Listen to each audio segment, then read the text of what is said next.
Good afternoon, all of you. Welcome to Nimbus Learning powered by Engineers Academy. First of all, check Ravi audio video is clear. First of all, check Ravi audio video is clear. Ayush, good morning, good afternoon. First of all, check audio video is clear.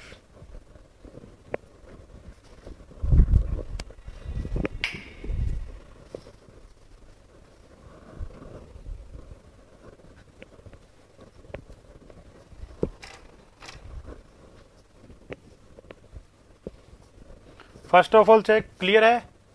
नमस्ते नमस्ते. Okay all okay. कल अपने बात कर रहे थे mode of PPT की.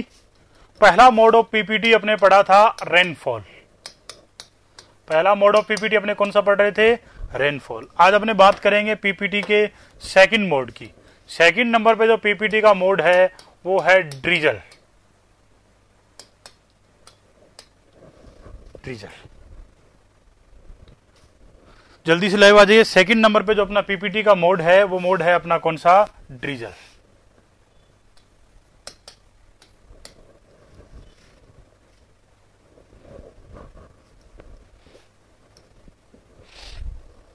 Second PPT का मोड है ड्रीजल.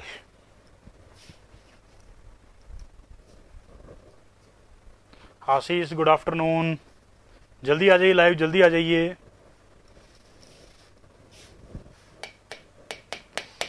It's an rain in which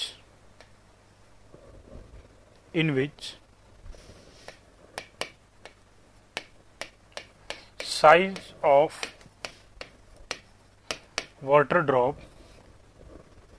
It's an rain in which size of water drop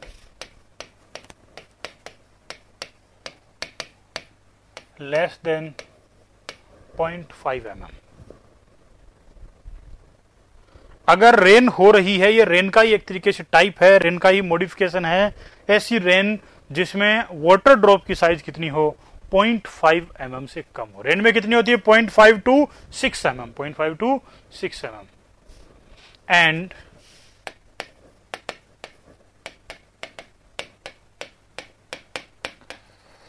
intensity of rainfall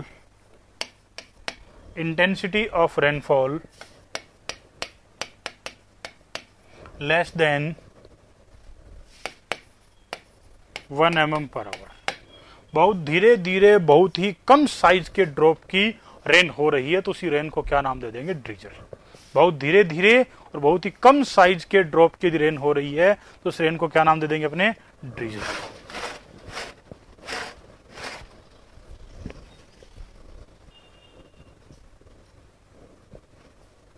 ड्रीजल. ड्रीजल के बाद नंबर थर्ड पे आता है अपना स्नोफॉल. ड्रीजल के बाद नंबर थर्ड पे आता है स्नोफॉल. हाँ सही कह रहे हो मनमोहन सिंह. तो रिमझिम रेनफॉल होती है धीरे धीरे, वो क्या कहलाती है अपनी? ड्रीजल. कल कुछ देर रेनफॉल हुई थी. कल पूरे दिन में 2-3 घंटे ड्रीजल भी हुआ था. 1 घंटे में 1 mm से कम रेनफॉल भी थी और छोटे साइज की रेनफॉल थी तो कुछ ड्रीजल भी हुआ था. जब मानसून का टाइम आता है तो पूरे दिन मौसम का जो माहौल बना रहता है बरसात का वो ड्रीजल की फॉर्म में ही रहता है. वो ड्रीजल की फॉर्म में ही रहता है. दूसरे नंबर पे है स्नोफॉल. इन दिस मोड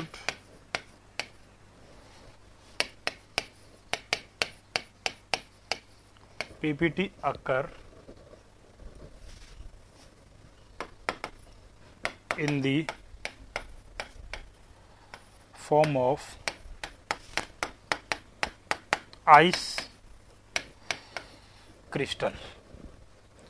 इसमें पीपीटी किस फॉर्म में होती है? आइस क्रिस्टल की फॉर्म में होती है. पीपीटी किस फॉर्म में होती है? आइस क्रिस्टल की फॉर्म में होती है. करंट बेटा 3 दिन रुक जाओ, 3 से 5 दिन, उसके बाद वापस 40 डिग्री भी जाएगा. ये तो ताउते का प्रकोप है, प्रभाव है. प्रकोप तो नहीं कह सकते, प्रभाव है. रेनफॉल को प्रकोप तो कहना ही गलत है. Form of ice crystal. Ice crystal की फॉर्म में हो एंड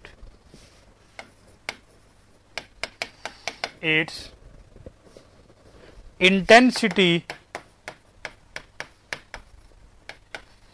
लेस देन 0.1 ग्राम पर सेंटीमीटर क्यूब। आइस क्रिस्टल का मतलब क्या होता है कि ना तो वो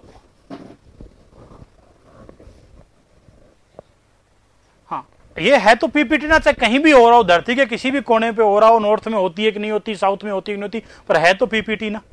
नॉर्थ में है कि साउथ में है, कहां है, लेकिन है तो पीपीटी ही। तो दूसरी बात करें, ये अपने कुछ स्पेशल इन्वायरमेंट में कुछ एक स्पेशल जगह होती है, जैसे नैनीताल में, कुल्लू मनाली में, शिमला में, अरुणाचल प्रदेश में, सियाचिन की पहाड़ियों में, इस तरह के हिमालय में, हिमालय रीजन में, वहीं पर ये रेनफॉल अपने को देखने को मिलती है। ये स्नोफॉल ये नेचर के लिए बहुत ज्यादा अच्छी नहीं है, और ये अपने कह सकते हैं क्रॉप्स के लिए भी अच्छी नहीं है।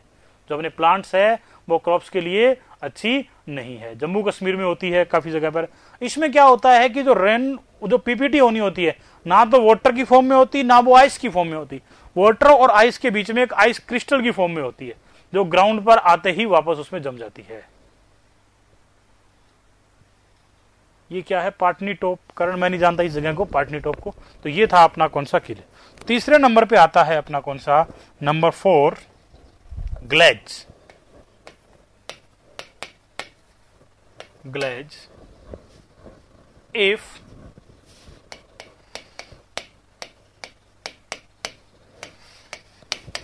Rain water convert into ice due to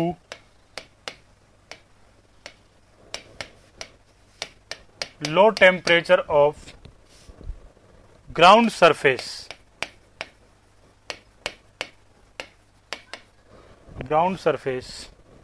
after rainfall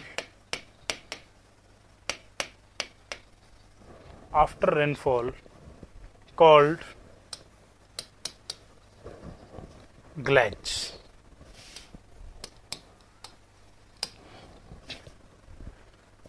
Kuldeep Kumar किसे एक्सप्लेन करे वापस? स्नोफॉल को। स्नोफॉल क्या है कि ना तो वाटर है ना हार्ड आइस है, ना तो वाटर है ना क्या है, ये हार्ड आइस है। स्नोफॉल जो है कुलदीप कुमार, ना तो अपना वाटर है ना ये हार्ड आइस है। वाटर और आइस के बीच में आइस क्रिस्टल होता है। वाटर और आइस के बीच में क्या रहता है? ये कि आइस क्रिस्टल रहता है। इस आइस क्रिस्टल की फॉर्म में यदि रेनफॉल होता है तो इसको बोलते हैं अपने स्नोफॉल। ये बहुत ही लाइट होता है। 1 सेंटीमीटर क्यूब एरिया 0.1 ग्राम भी वेट नहीं होता है, 0.1 ग्राम भी वेट नहीं होता है। शिवराज मीना, ड्रिजल क्या होता है? यदि रेनफॉल हो रही है, उस रेनफॉल के टाइम जो वाटर ड्रॉप का साइज 0.5 mm से कम हो, वाटर ड्रॉप का साइज किससे कम हो? 0.5 mm से कम हो, और रेनफॉल की इंटेंसिटी 1 mm पर आवर से कम हो। रेनफॉल की इंटेंसिटी किससे कम हो? 1 mm पर आवर से कम हो। ऐसी रेनफॉल को ही ड्रिजल कहते हैं। ऐसी रेनफॉल को क्या कहते हैं? अपने ड्रिजल कहते हैं। तीसरे नेक्स्ट आता है अपना ग्लेज। ग्लेज का यह अर्थ है सीधा सीधा कि हुई तो रेनफॉल थी, हैं? हुई तो क्या थी? रेनफॉल। लेकिन हुआ क्या कि वो जो रेनफॉल है, वो रेनफॉल होने के बाद ग्राउंड के लो टेम्परेचर की वजह से, रेनफॉल होने के बाद ग्राउंड के लो टेम्परेचर की वजह से आइस क्रिस्टल में बदल गया है। आइस क्रिस्टल में बदल गया है। क्या कह रहे हैं धनराज मीना? अगर temperature low in the normal rainfall ही कहेंगे, नहीं, वो अलग आएगा, अपना स्लेट अगला मोड आएगा। पहले ग्लेज को समझो ओनली। हुआ तो रेनफॉल ही था। रेनफॉल होने के बाद ग्राउंड का टेम्परेचर इतना कम था कि वो आइस में कन्वर्ट हो गया कुछ घंटों के बाद या नेक्स्ट डे तक। जैसे हिमालय में होने वाली रेनफॉल, अगले दिन तक हिमालय की चोटियों में सिर्फ बर्फ ही जमा होती है। हिमालय की चोटियों में सिर्फ क्या होती है? बर्फ ही जमा होती है। अर्पित लेट आए हो। Number 5, slit.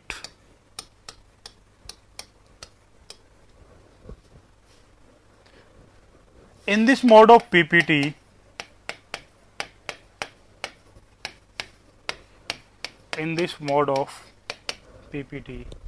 raindrop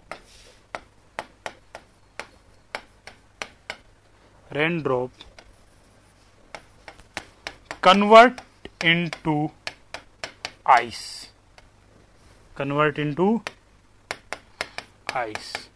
Ice भी कैसी? Small and light ice.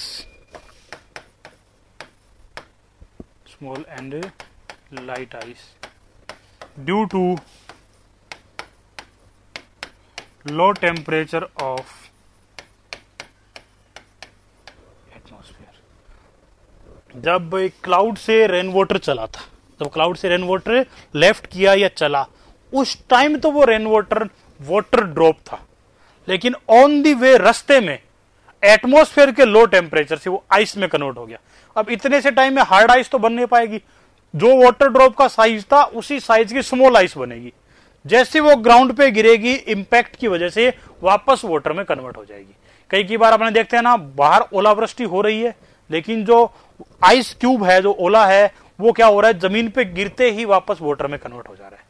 वो वापस क्या हो रहा है, जैसे ही जमीन पे गिरा किस में कन्वर्ट हो गया, वाटर में। ऐसी ओलावृष्टि को क्या कहते हैं अपने, स्लीट। छोटे छोटे आकार के आइस के क्यूब गिरते हैं और ग्राउंड पे गिरते ही वापस किस में कन्वर्ट हो जाते हैं, वो वाटर में। इन दोनों में बहुत कंफ्यूज रहता है ग्लेज और स्लीट में। ग्लेज में हुई रेनफॉल ग्राउंड सरफेस के लो टेम्परेचर की वजह से किस में कन्वर्ट हो गई, आइस में। स्लीट में थी तो रेनफॉल आइस में किस वजह से कन्वर्ट हुई है, एटमॉस्फेयर के लो टेम्परेचर की वजह से। किस वजह से कन्वर्ट हुई है, एटमॉस्फेयर के लो टेम्परेचर की वजह से। एक बार आप इन 3, 4 और 5 को नोट कर दीजिए। कल का मुझे स्लाइड नंबर बता दीजिए पहले प्लीज। अभी तो आप लेट आए हो, तो आपकी ड्यूटी है कि पहले आप स्लाइड नंबर बताइए मुझे, कितने नंबर स्लाइड पे हैं। 54। पहले 54 को सब लोग नोट कर लें आराम से। लेट आए वो भी नोट कर लें, समझ लें। कोई डाउट्स है तो कमेंट्स में बोलें।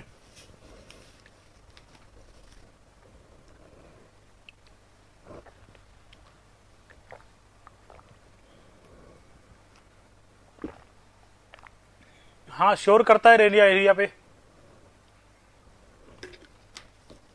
शिवराज इसके लिए डेप्थ एरिया ड्यूरेशन कर्व भी बनाएंगे। शिवराज इसके लिए क्या बनाएंगे, rainfall depth area duration curve, जिसको DAD कर्व भी बोलते हैं, डेप्थ एरिया ड्यूरेशन कर्व।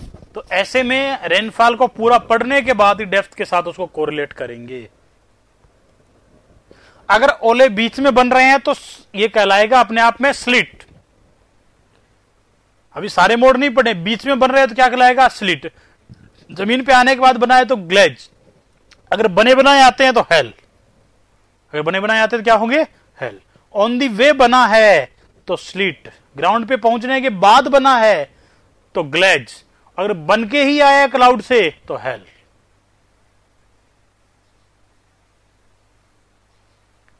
देखने पे देखो, ग्लेज में क्या होगा, ग्लेज में रेनफॉल होगी, अगले दिन आइस जमेगी। स्लिट में क्या होगा, अगर स्लिट में अगर ओलावृष्टि हो रही है तो वो जमीन पे गिरते ही वाटर में कन्वर्ट होगा। जमीन पे गिरते ही वाटर में कन्वर्ट नहीं हो रहा है तो वो हेल होगा।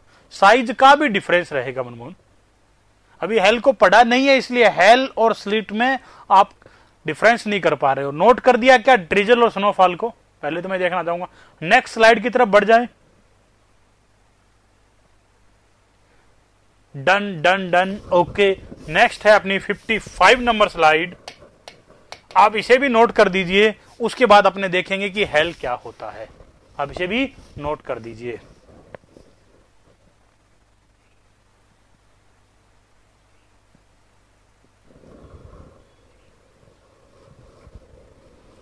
क्रॉप पे यदि आइस गिरेगी तो उसका नुकसान ही नुकसान है, कोई फायदा नहीं है। वो उसकी टहनियों को तोड़ देगी, उसके अपने फल फूल को सारे को डिस्टर्ब कर देगी। सहदेव कर्ण ने नोट कर लिया, बाकी लोगों ने नोट कर दिया, आगे बढ़ जाऊं? बाकी लोगों ने भी नोट कर दिया हो तो आगे बढ़ लें। Done done done done, thank you. अब आते हैं अपने नेक्स्ट 56 नंबर स्लाइड पे, और ये है अपनी hello.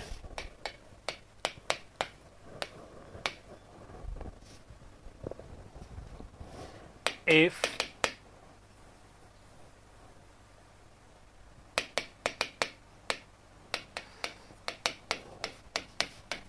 PPT occur in form of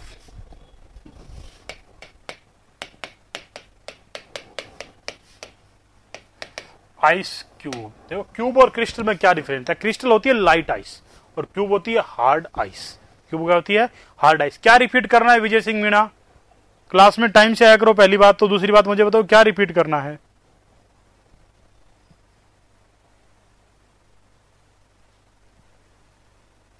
क्या रिपीट करना है? स्टार्टिंग से चलें, कैचमेंट एरिया से स्टार्ट करें।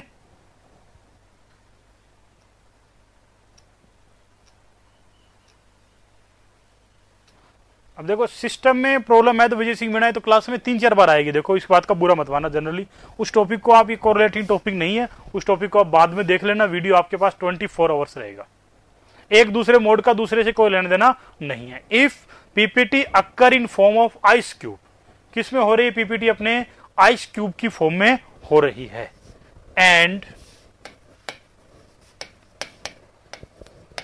Size of ice cube more than 8 mm, ice cube की फॉर्म में हो रही है और उसका साइज जो है आइस क्यूब का वो कितना मिल रहा है? मोर देन 8 mm मिल रहा है। इसे कहते हैं ओलावृष्टि। क्या कहते हैं इसे? ओलावृष्टि। क्रो आइस पार्ट जमा ग्लेज का पार्ट है क्या? हाँ, ग्लेज का ही पार्ट है, ग्लेज का ही पार्ट है। अगर उस पे आइस जमा हो रही है तब ग्लेज का पार्ट है, वरना नहीं है। क्लियर?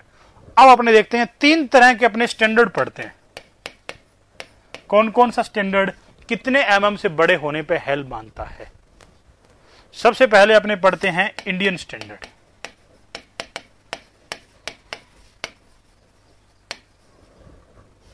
इंडियन स्टैंडर्ड क्या कहता है कि हेल में जो आइस है, जो हेल का जो आइस क्यूब है, 1 मिनट, थोड़ा सा इसको अच्छे से नोट नहीं कर पाए। इस ओलावृष्टि को कहीं और नोट करना पड़ेगा। 1 मिनट रुक जाइए, थोड़ा सा टाइम दीजिए मुझे।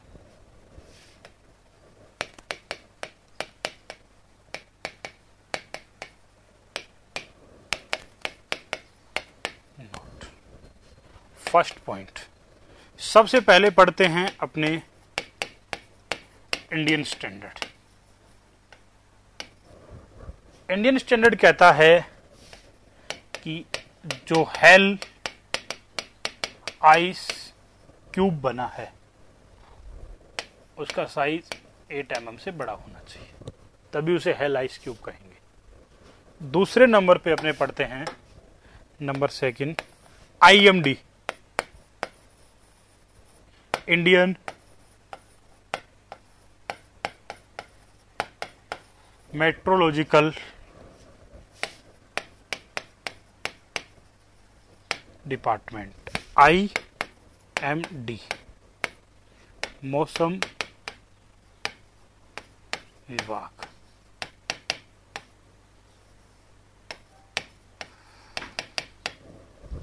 इसके अकॉर्डिंग भी हेल आइस क्यूब का साइज मोर देन 8 mm होना चाहिए। तीसरे नंबर पे पढ़ते हैं अपने वर्ल्ड मेट्रोलॉजिकल ऑर्गेनाइजेशन, WMO। ये क्या कहता है? हेल आइस क्यूब का साइज 5 mm से बड़ा होते ही हेल आइस क्यूब दे दो। आइस क्यूब का साइज 5 mm से बड़ा होते ही हेल दे दो। इसके साथ साथ बहुत सारी कंट्री भी इसे मानती है। क्लियर? इसके साथ साथ बहुत सारी कंट्री भी इस बात को मानती है कि आइस क्यूब का साइज इससे बड़ा हो जाए तो इसे क्या कह दो? हेल कह दो। या इसमें कोमा लगा के मैं इसको अलग से डिसाइड कर सकता हूं कि हेल के अंदर आइस क्यूब की बात कर रहा है। हेल में किसकी बात कर रहा है? आइस क्यूब की बात कर रहा है। तो इस हेल को भी नोट कर दो, 56 नंबर स्लाइड को भी। हेल कुछ भी नहीं है, ओलावृष्टि है। यदि डायरेक्ट क्लाउड से ही वाटर ड्रॉप नहीं आकर के आइस क्यूब आ रहा है, आइस क्यूब आ रहा है तो हेल कहेगा। अपना पेपर इंडियन स्टैंडर्ड या IMD से बनता है तो अपना आंसर फर्स्ट और सेकंड ही रहेगा।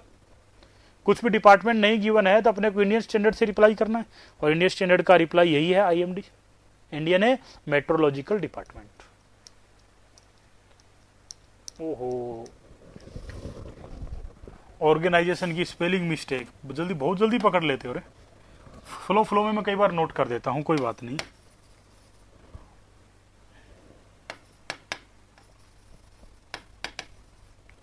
Thank you.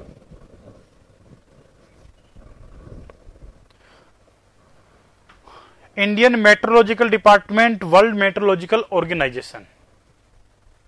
हाँ, मनोज जांगीड़, खाती जी, पढ़ाई जी, जांगीड़ साहब, अपना जो ग्लेज है उसमें रेनफॉल होने के बाद ग्राउंड के लो टेम्परेचर से आइस बनेगी, और जो स्लिट है उसमें एटमॉस्फेयर के लो टेम्परेचर से आइस बनेगी। एटमॉस्फेयर के लो टेम्परेचर से क्या बनेगी? आइस बनेगी। धरती पर पहुंचने से पहले ही रास्ते में आइस बन जाएगी, तो वो क्या है? अपने आप में स्लिट। वो धरती पर पहुंचने के बाद ग्राउंड के ठंडे होने से आइस बनेगी, वो क्या होगा? ग्लेज। वो क्या होगा? ग्लेज। ग्लेज यहां पर नहीं होता है क्योंकि अपना टेम्परेचर इतना कम नहीं है, वो ओनली स्पेसिफाइड जगह पर ही होता है जहां टेम्परेचर 0 डिग्री से नीचे भी जाता है। क्लियर? अब आगे बढ़ जाते हैं। ये था अपना मोड ऑफ पीपीटी, ये था अपने मोड ऑफ पीपीटी, जिसमें अपने कितने numbers of mode of PPT पढ़े हैं? 6 numbers of mode of PPT पढ़े हैं। 6 तरह के मोड ऑफ पीपीटी पढ़े हैं। लेकिन 57 नंबर स्लाइड में एक नोट लिखता हूं मैं। कुछ चीजें इसकी गलत भी है, कुछ सही भी है, पर करे क्या, ये नोट अपना इंडियन स्टैंडर्ड का है तो एग्जाम में सही माना जाएगा। पहला point, in a day if total rainfall is more than 2.5 mm called rainy day।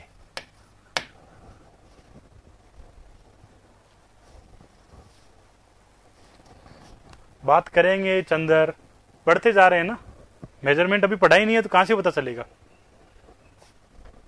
अगर किसी दिन 2.5 mm से अधिक रेनफॉल हो रहा है रेनी डे, कल जयपुर में रेनी डे था, सवाई माधोपुर में रेनी डे था, उदयपुर में रेनी डे था, भरतपुर में रेनी डे था ना कल, पूरे दिन में इससे ज्यादा तो बरसात हुई होगी ना। दूसरा point,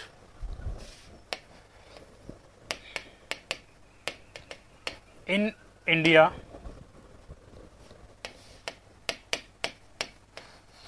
rainfall data collected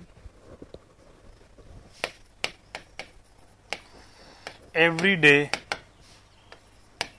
at 8:30 AM।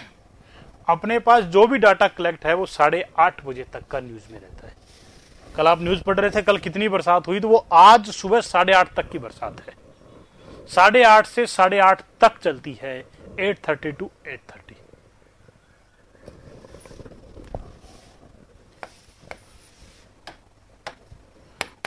From 8:30 AM last 24 hours total rainfall is called daily rainfall, and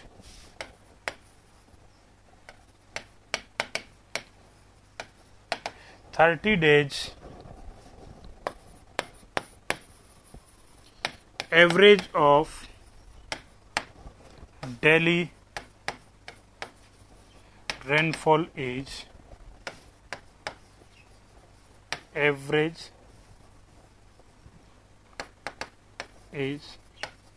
called average daily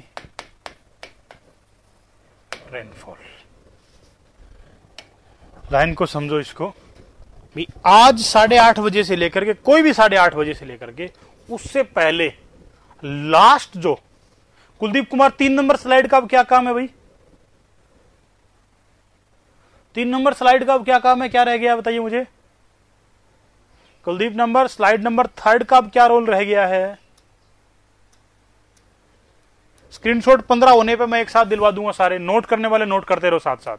3 number note का पॉइंट अपना क्या कह रहा है कि 8:30 बजे मॉर्निंग से लेकर के लास्ट 24 आवर, लास्ट जो 24 घंटे जो अपने हैं उसमें कितनी रेनफॉल हुई है वो कहलाएगी डेली रेनफॉल।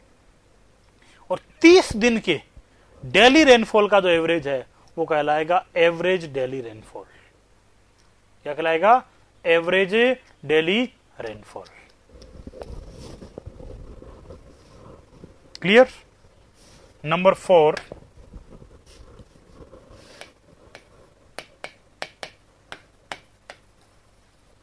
in India,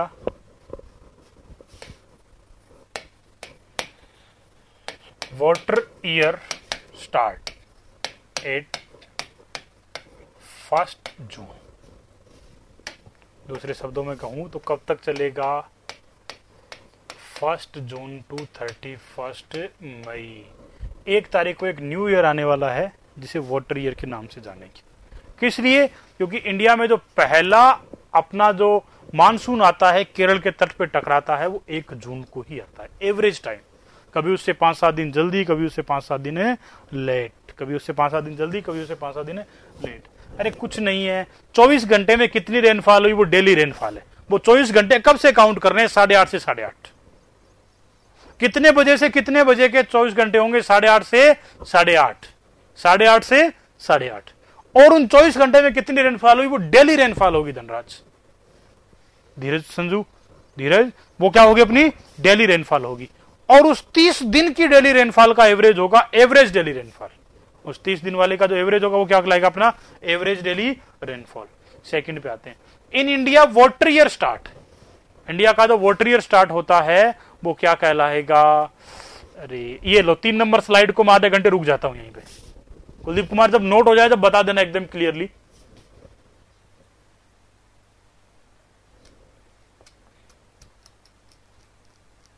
नहीं, नोट कर लो एक बार इसको आराम से। पॉइंट टू पॉइंट समझने की कोशिश क्यों नहीं करते, ये बात समझ में नहीं आती। नेक्स्ट बात करते हैं, number 5,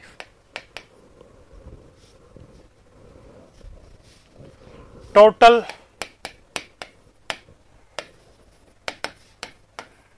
rainfall in last 1 year. 1 year मतलब कहां से पहले का 1 ईयर लेना है? Before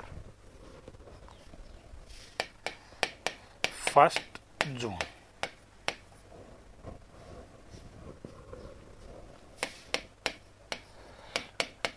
is called annual rainfall. अब इस साल का जो एनुअल रेनफॉल है वो पिछले साल, इस साल का जो एनुअल रेनफॉल है वो कब होगा? 1 जून 2020 से 31 मई 2021, इसमें काउंट होगा, वो कहलाएगा इस साल का एनुअल रेनफॉल। नेक्स्ट ईयर का फिर 1 जून से स्टार्ट होगा, 31 मई तक चलेगा। नेक्स्ट ईयर का फिर 1 जून से स्टार्ट होगा और कहां तक चलेगा? 31 मई तक चलेगा। क्लियर? हाँ, 31 मई है यहाँ पे, वो तो आपको खुद ही दिख रहा है ना। साल कब कंप्लीट होगा? मई में ही तो कंप्लीट होगा ना। Clear? And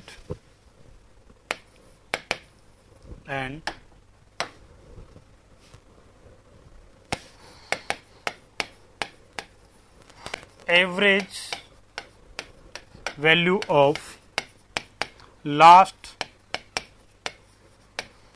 35 years and average value of last 35 year annual rainfall is called average annual rainfall।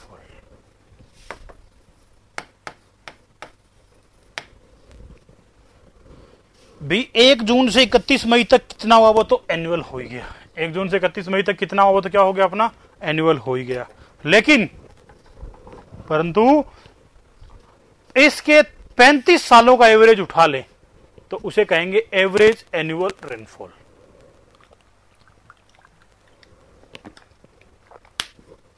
कितने टाइम का एवरेज ले लें? 35 सालों का, तो क्या कहलाएगा अपना average annual rainfall. Next point, ये स्लाइड नंबर था अपना 57 सॉरी 58 और 59। क्या आप लोगों को ये पता है क्या average annual rainfall of India कितना है? Average annual rainfall of India 117 centimetre. Exam में हमें पुट करना पड़ता है 120 सेंटीमीटर। 117 है, एग्जाम में अपने पुट करना होता है 120 सेंटीमीटर। क्लियर?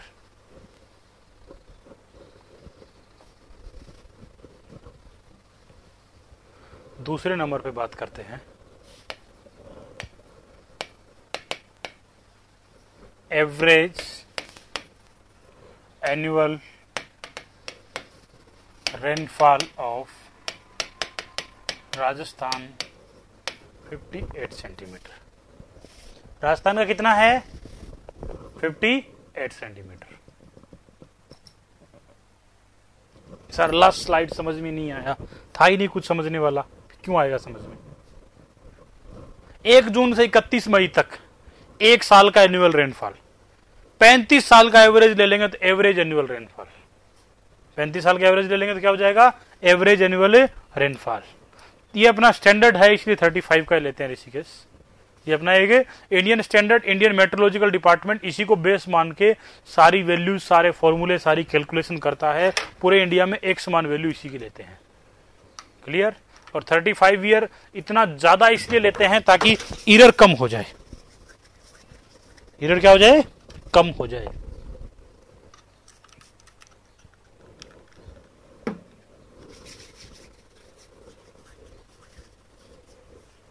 ओके, अब जिसने लास्ट स्लाइड मांगी थी, क्या वो लास्ट स्लाइड से सेटिस्फाई हो गया?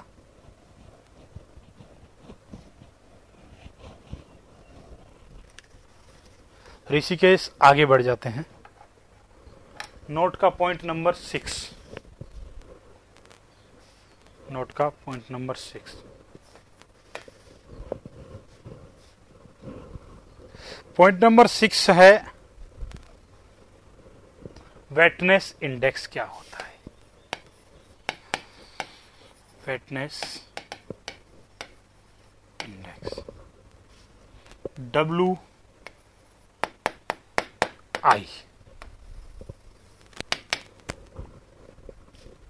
वेटनेस इंडेक्स WI।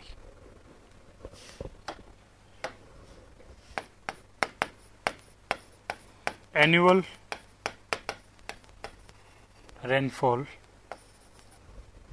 एनुअल रेनफॉल ऊपर लेनी है अपने को। Annual rainfall of particular place, वो आपका गांव भी हो सकता है, तहसील भी हो सकती है, डिस्ट्रिक्ट भी हो सकता है, स्टेट भी हो सकता है और कंट्री भी हो सकती है। कोई कैचमेंट एरिया भी स्पेसिफाइड हो सकता है। कोई कैचमेंट एरिया भी क्या हो सकता है? स्पेसिफाइड हो सकता है। हो सकता है ना? और upon average annual rainfall of this place, उसी जगह का एवरेज एनुअल रेनफॉल क्या है उससे डिवाइड कर दो, मल्टीप्लाई कर दो 100 से। पता चल जाएगा कि उस जगह पे, पता चल जाएगा कि उस जगह पे एवरेज के कंपेयर में कितने % रेनफॉल हुई है। उस जगह पे एवरेज के कंपेयर में कितने % रेनफॉल हुई है, ये किससे पता चलेगा? W इंडेक्स या वेटनेस इंडेक्स से। किससे पता चल जाएगा आप लोगों को? ये वेटनेस इंडेक्स से ये बात पता चल जाएगी, राइट। अब बात करते हैं next 60 number.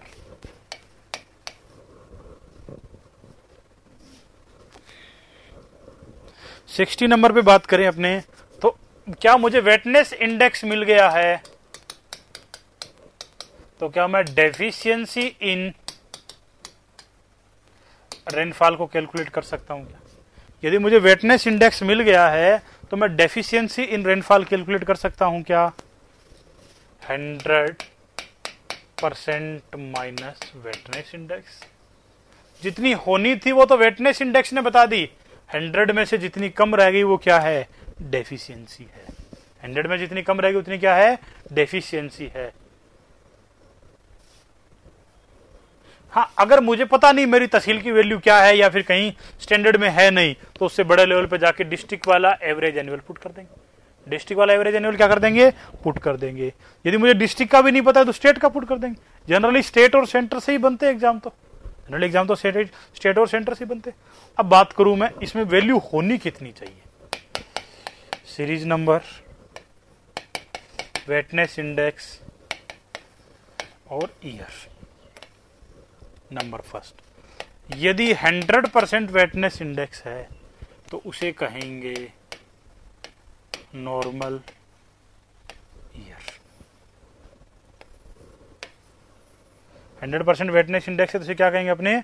Normal year. Second number, यदि लेस देन है 100% से तो इसे कहेंगे बैड ईयर। न्यूज देखते हो ना, इस साल तो एवरेज की 96% बरसात होगी, इस साल एवरेज के अनुमान यह है कि 70% बरसात होगी, तो वो ईयर सारे बैड ईयर है। एवरेज कंपेयर में कितनी होनी है? यदि वही वेटनेस इंडेक्स अपनी मोर देन हो जाए किससे? 100% से, तो क्या है? गुड ईयर है। 2021 का जो वाटर ईयर है, 2021 के वाटर ईयर का मतलब क्या हो गया? 1 जून 2021 से 31 मई 2022 तक जो गुड ईयर रहने की संभावना जताई गई है। एवरेज से अधिक रेनफॉल होने की संभावना व्यक्त की गई है। होती कितनी हो तो टाइम बताएगा। अब देखिए, क्या ऐसी टेबल डेफिशिएंसी की बनाई जा सकती है क्या? सीरीज नंबर, डेफिशिएंसी और नंबर थर्ड पे उसको डिवाइड कर देंगे, डेफिशिएंसी के अकॉर्डिंग रीजन बना देंगे। फर्स्ट, सेकंड और थर्ड। यदि अपने पास डेफिशिएंसी मिलती है 30% टू 45%, 30 टू 45%, उसे कहेंगे large deficiency region. Large deficiency region भी बहुत लार्ज डेफिशिएंसी है, रेनफॉल बहुत कम हुई है। अगर ये वैल्यू बढ़ के हो जाए कितनी? 45 से 60, लेस देन 30 है तो नॉर्मल डेफिशिएंसी कहेंगे इसे। 70% यदि एवरेज की बरसात हो रही है तो उसे नॉर्मल डेफिशिएंसी कहेंगे। उसके लिए अलग से कोई एनालिसिस, कोई प्लान, कोई प्रोजेक्ट, कोई वाटर स्टोरेज कुछ भी नहीं बनाते हैं। अगर 30 प्लस आती है तभी अपने कोई ना कोई प्लान उस पर बनाते हैं। क्या राजस्थान इंडिया के कंपेयर में लार्ज डेफिशिएंसी रीजन में आता है? इंडिया का है 120, राजस्थान का है 58, लमसम 40%। डेफिशिएंसी आ गई 60% है, तो राजस्थान तो इंडिया के कंपेयर में लार्ज डेफिशिएंसी रीजन है। दूसरी बात, इसे कहेंगे सीरियस डेफिशिएंसी रीजन। यदि ये वैल्यू हो जाए मोर देन 60, अब मैं करता हूं राजस्थान और जैसलमेर का कंपैरिजन। जैसलमेर में हो रही है 10 सेंटीमीटर, राजस्थान में हो रही है 60 सेंटीमीटर। कितनी मिली मुझे? रेनफॉल हुई 12%, डेफिशिएंसी कितनी हो गई? 88%। मोर देन 60 हो गई ना, तो उसे रखेंगे किसमें? डिजास्टर डेफिशिएंसी रीजन में। उसे किस में रखेंगे? अपने डिजास्टर डेफिशिएंसी रीजन में।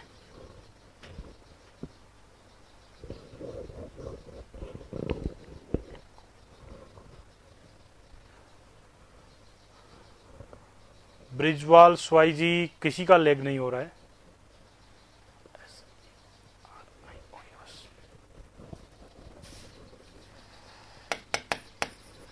Serious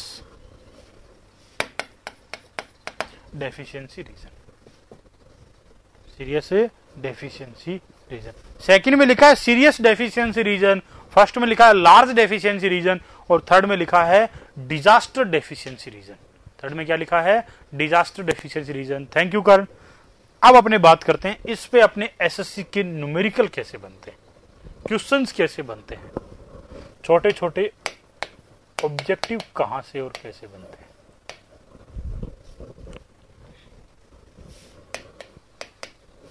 in a city annual rainfall is, in a city annual rainfall is, एक शहर में एनुअल रेनफॉल कितना होगा? कोई प्रॉब्लम नहीं कर। अब बात करूं, in a city annual rainfall is 60 centimetre. Determine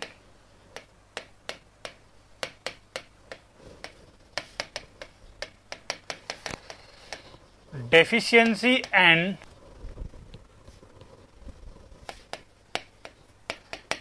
region of city if city is located in India।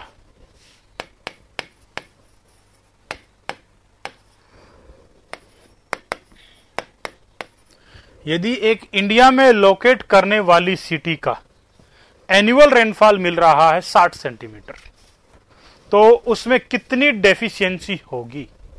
कितनी उसमें डेफिशिएंसी होगी? कुलदीप कुमार, आपके वहां नेटवर्क प्रॉब्लम है इसलिए लेग हो रहा होगा। बहुत ज्यादा हो रहा है तो आप बहुत ज्यादा टाइम खराब मत कर दीजिएगा, बाद में रिकॉर्डेड क्लास को देख लीजिएगा। मैं यहां से सिर्फ रिफ्रेश कर सकता हूं, वो आप कहोगे उतनी बार कर दूंगा, फिर भी नहीं चल पा रहा है तो आप रिकॉर्डेड देखिए नेटवर्क अच्छा आने पे।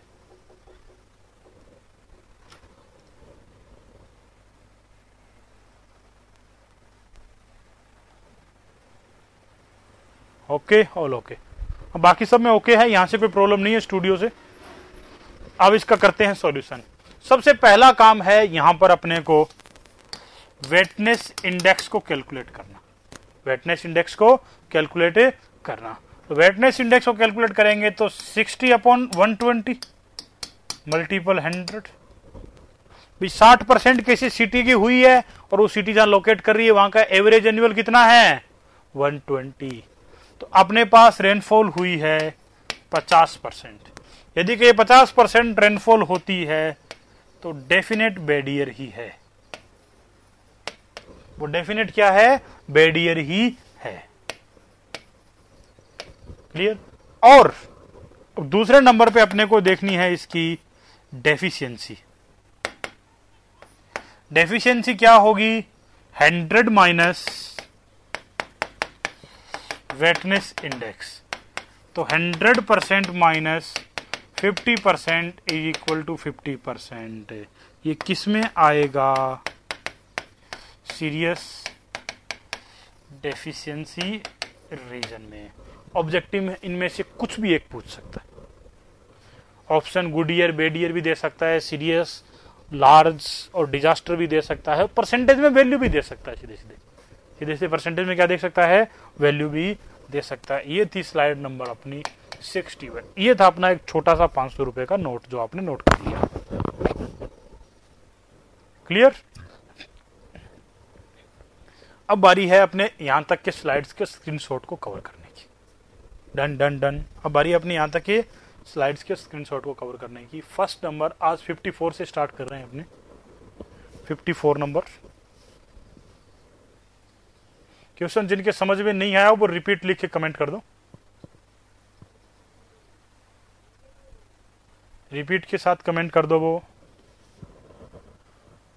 Okay, all clear. Thank you Karan. अब शायद 54 नंबर अपना स्लाइड का स्क्रीनशॉट सब लोगों का हो गया होगा। 54 में सब लोगों का क्लियर हो गया होगा। नेक्स्ट अपने बात करते हैं 55 की। 55,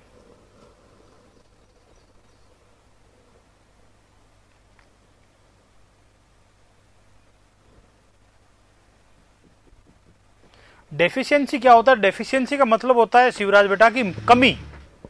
तो जितनी हुई है वो 100 में से निकाल देंगे तो बची हुई कमी है। 50% आपकी तैयारी हो गई है, अब रह कितनी गई? 50% रह गई ना। 30% एग्जाम का आपने प्रिपरेशन कर लिया है तो रह कितना गया? 70%। कितनी कमी रह गई, वही तो डेफिशिएंसी है। वेटनेस इंडेक्स किसको बता रहा है कि एवरेज के कंपेयर में इतनी रेनफॉल हो गई, उसे 100 में से माइनस कर दें तो क्या पता चलेगा कि एवरेज के कंपेयर में इतनी रेनफॉल रह गई। 56,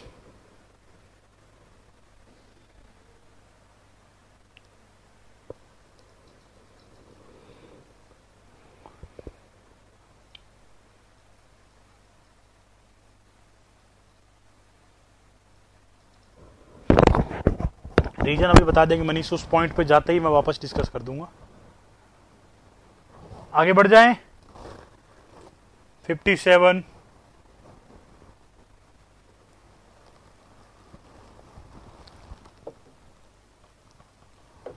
57,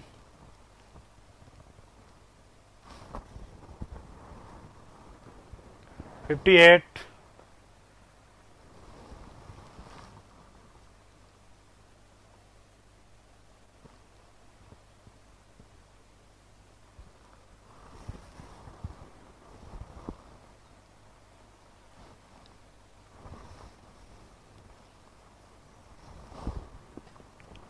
59,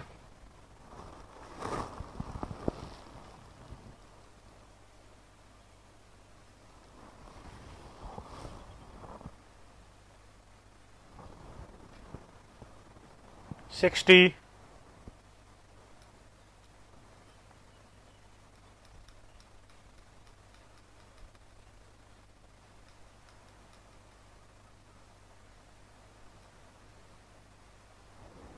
अब देखो, अगर डेफिशिएंसी मेरी 30% से कम है तब तक इस केस को नॉर्मल लेते हैं, कोई बात नहीं।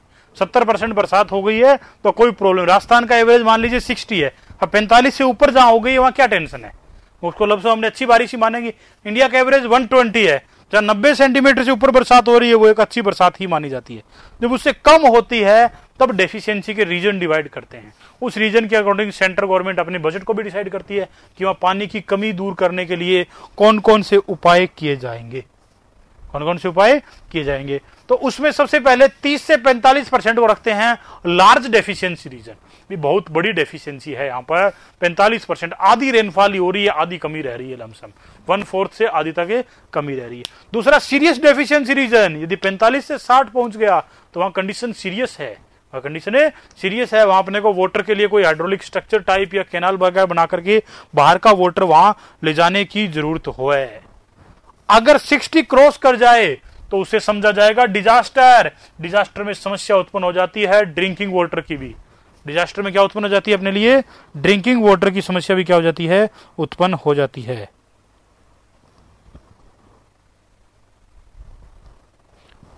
क्लियर?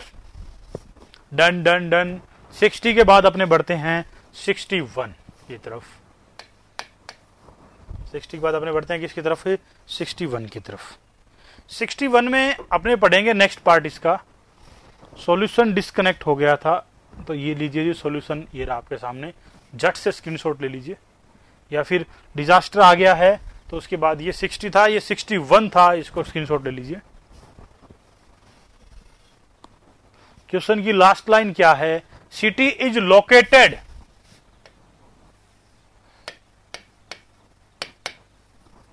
कहां लोकेट है, किस जगह पे है सिटी? In India. इंडिया में लोकेट है तो एवरेज किसका लेंगे? एवरेज एनुअल इंडिया का लेंगे ना। राजस्थान में लोकेट है तो राजस्थान का लेते, राजस्थान दिया होता तो राजस्थान का लेते ना। अगर जयपुर दे देगा तो जयपुर की वैल्यू पुट करनी पड़ेगी। एग्जामिनर या तो एवरेज एनुअल दे देगा या ऐसी जगह देगा जिनको जनरली अपने को पता ही रहता है। नेक्स्ट 62। अब अपने देखते हैं कि इस रेनफॉल को मेजर कैसे करते हैं भाई, इस रेनफॉल को मेजर कैसे करते हैं।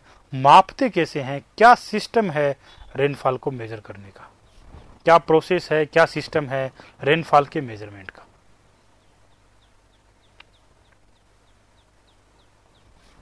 मेजरमेंट ऑफ रेनफॉल नया टॉपिक है अपने लिए पूरा।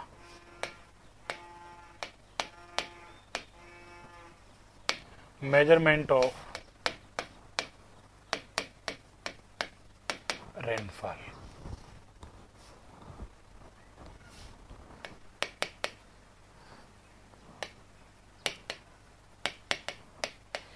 रेनफॉल मेजर इन mm और सेंटीमीटर।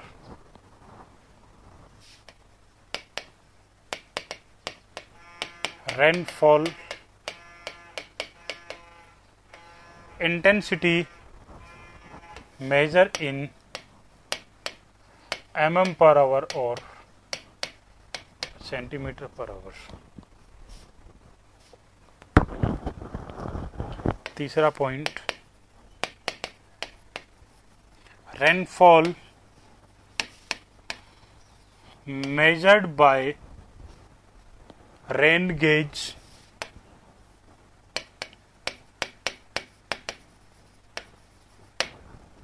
हाइटोमीटर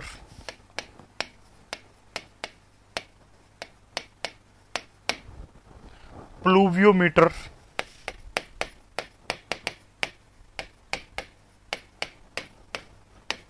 ओम्ब्रोमीटर रडार बेस्ड टेक्निक या telemetering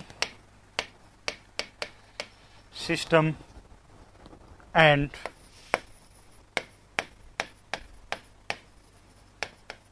radar based technique.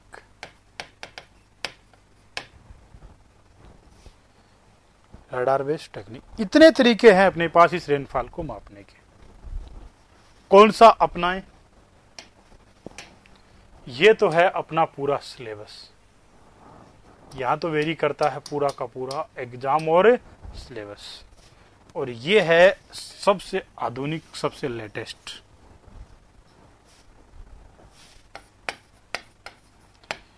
Uses इन करंट टाइम और यूजेस इन एग्जाम टाइम। सबसे पुरानी टेक्निक है रेन गेज से मापना, एग्जाम में अभी वही आती है। लास्ट है radar based technique. Radar based technique current में जो माप रहे हैं वो रडार बेस्ड टेक्निक से माप रहे हैं। करंट में जो माप रहे हैं किससे माप रहे हैं, अपने रडार बेस्ड टेक्निक से माप रहे हैं। क्लियर। रेन गेज के बगल में लिखा है हाइटोमीटर। रेन गेज के बगल में क्या लिखा है, हाइटोमीटर। लो मैं हिंदी में लिख देता हूं, कंफ्यूज हो रहे हो तो।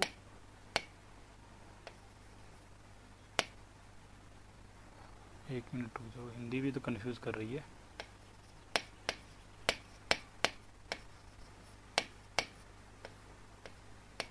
हाइटोमीटर नोट करो यहां तक एक बार।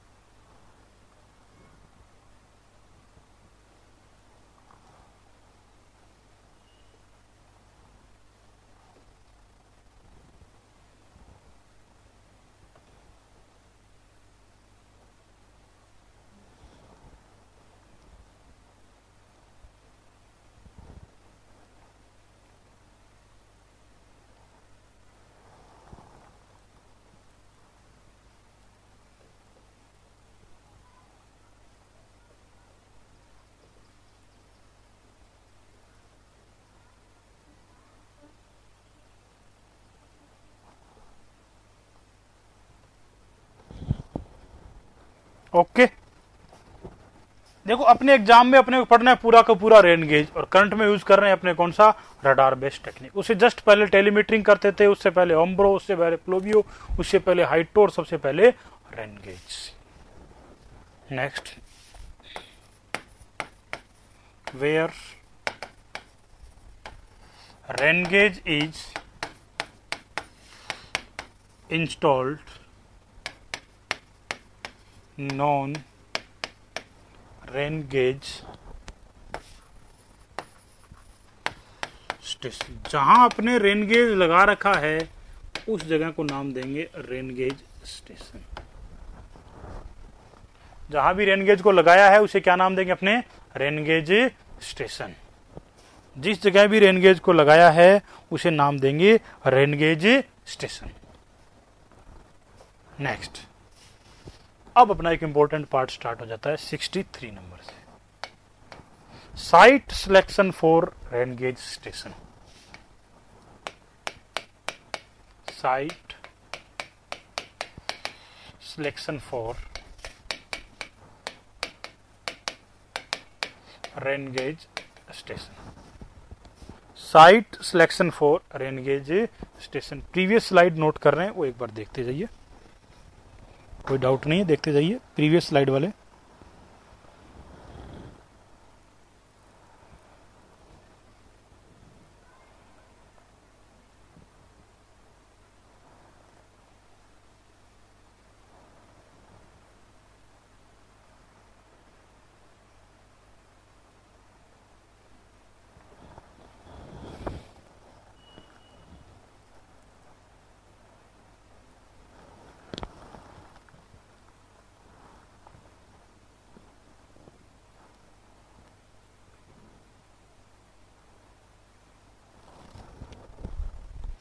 डन हो गया है। अब कहां अपने को रेन गेज स्टेशन लगाना है, उसकी साइट सिलेक्शन कैसे करनी है, कौन सी जगह होगी जिसे अपने सिलेक्ट करेंगे। Number first,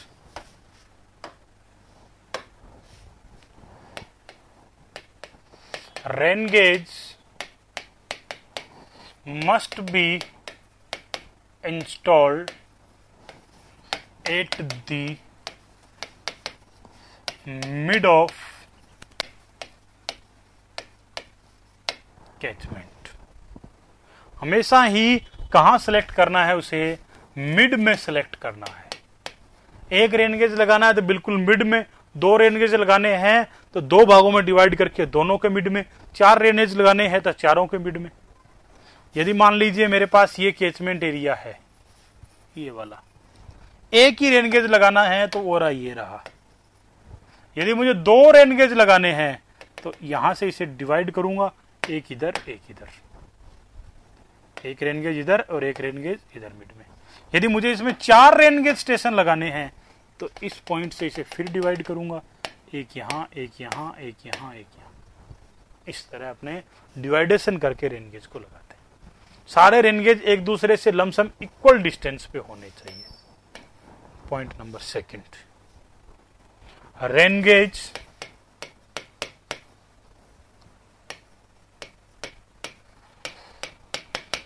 must be installed at plain area of catchment। Catchment में खूब सारे पॉइंट्स होंगे जहां प्लेन एरिया भी होगा, स्लोप का एरिया भी होगा, हिली एरिया भी होगा। अपने को कौन सा सिलेक्ट करना है? Plain area. अपने को कौन सा सिलेक्ट करना है? Plain area. एक मिनट रुक जाइए दोस्तों।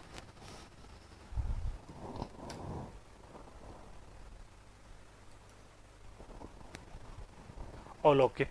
दूसरा पॉइंट ये था कि rain gauge must be installed eight plain area of catchment. Rain gauge को हमेशा कैचमेंट के प्लेन एरिया में ही लगाना है। कहां लगाना है अपने को? प्लेन एरिया में। Number third, rain gauge must be installed, rain gauge must be installed in open space। हमेशा कहां लगाना है अपने को? ओपन स्पेस में। इस ओपन स्पेस का कंसेप्ट क्या है? मान लीजिए कि यहां अपना एक रेन गेज लगा हुआ है। सबसे पहले तो इस रेन गेज को लगाने के लिए अपने एक लैंड एक्वायर करेगी गवर्नमेंट। गवर्नमेंट एक लैंड को एक्वायर करेगी, इस तरह की।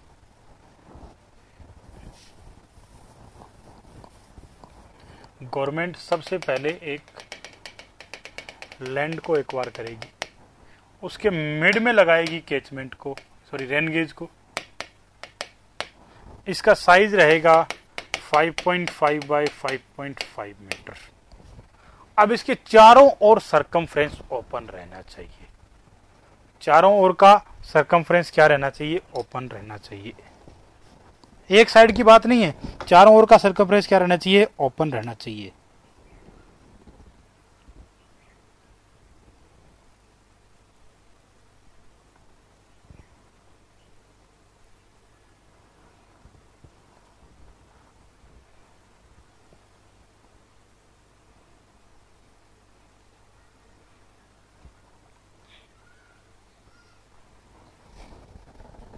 डन हो गया।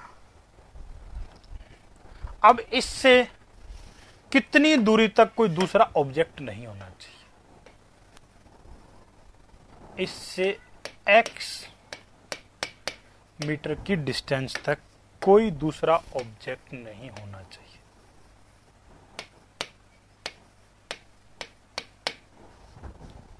यदि मान लिया कि ये जो ऑब्जेक्ट आपको दिखाई दे रहा है, इसकी हाइट जो है h मीटर है, इस ऑब्जेक्ट की हाइट कितनी है? h मीटर। तो ये x का मान कम से कम कितना होना चाहिए? x is equal to 30 metre और 2h। कौन सा सिलेक्ट करेंगे दोनों में? Which is more. ध्यान से देखो इस स्लाइड को, कोई बात नहीं, यहां ध्यान से देखो इस स्लाइड को कि यदि अपने रेन गेज से चारों ओर सरकमफ्रेंस में, बात एक साइड की नहीं है x मीटर की, चारों ओर का जो सरकमफ्रेंस बन रहा है, इधर भी एप्लीकेबल होगा यही रूल, इधर भी होगा यही रूल, इधर भी होगा यही रूल, इधर एप्लीकेबल होगा यही रूल, इधर चारों ओर अपने को x मीटर मेंटेन करना है। डिसाइड किससे होगा कि नियर बाई ऑब्जेक्ट क्या है? कम से कम 30 मीटर तक तो कोई ऑब्जेक्ट नहीं होना चाहिए। कम से कम 30 मीटर तक ऑब्जेक्ट होना चाहिए। अगर ऑब्जेक्ट है तो कम से कम उसकी 2h की डिस्टेंस कवर होनी चाहिए। 30 मीटर और 2h में जो वैल्यू अधिक है वो सिलेक्ट करेंगे। उतनी दूरी तक उसमें क्या बना रहना चाहिए? Open space. उतनी दूरी तक उसमें क्या बना रहना चाहिए?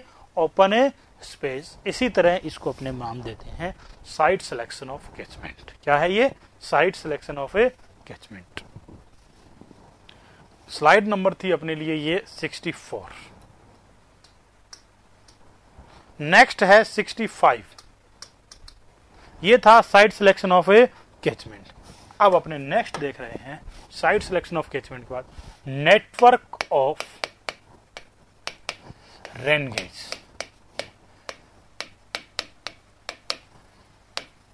किसी कैचमेंट एरिया में कितने रेन गेज लगने चाहिए या एक रेन गेज कितना एरिया कवर करना चाहिए? 62 नंबर में कुछ भी नहीं है। एक रेन गेज के चारों ओर, एक रेन गेज के चारों ओर कोई ऑब्जेक्ट नहीं होना चाहिए 30 मीटर या 2h की दूरी तक। वो लेंगे जो दोनों में अधिक है।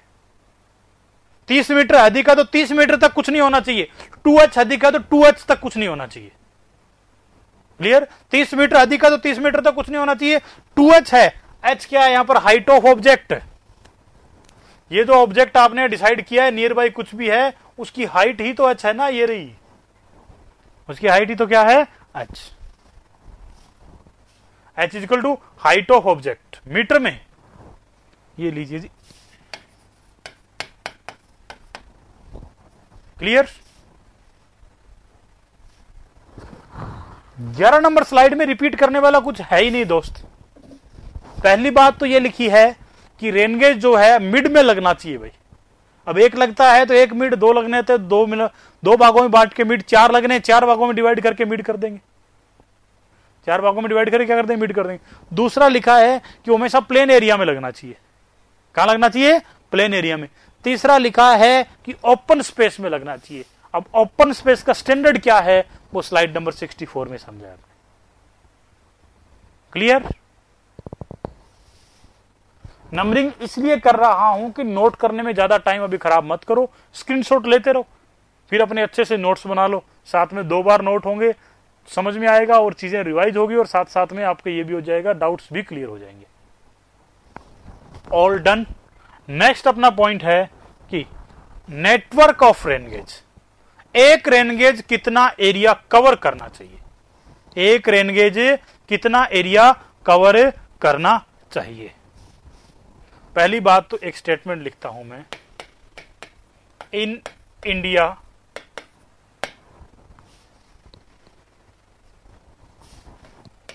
One rain gauge, in India one rain gauge covered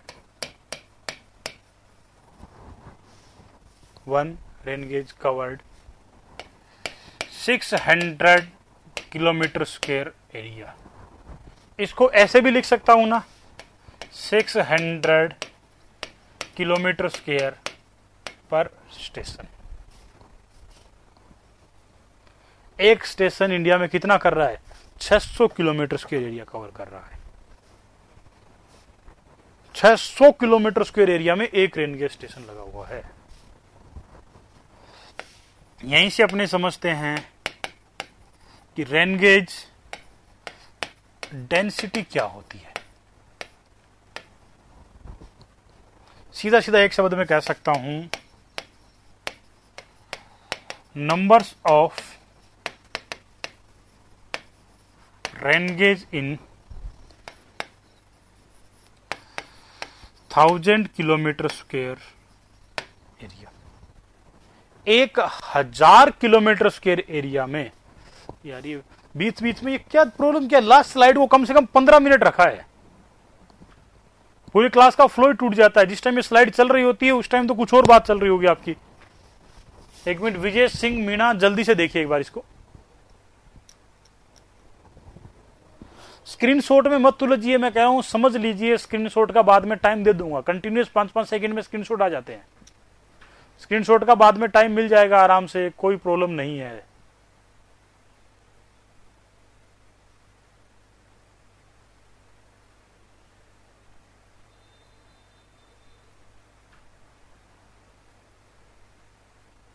हो गया विजय सिंह? हाँ, स्क्रीनशॉट 15 पूरी स्लाइड होते ही मैं कर दूंगा अपने आप। ओके, आगे आ जाइए वापस। अब पढ़ रहे रेन गेज डेंसिटी, बीच में दिमाग में चल रही है पीछे वाली स्लाइड क्या होगी। 600 किलोमीटर स्क्वायर पर रेन गेज स्टेशन, पर रेन गेज स्टेशन। ये लिख रहा है रेन गेज डेंसिटी क्या है? Numbers of rain gauge in 1000 kilometre square area. 1000 kilometre square area में कितने रेन गेज स्टेशन लगे हुए हैं? कितने रेन गेज स्टेशन लगे हुए हैं? Next point,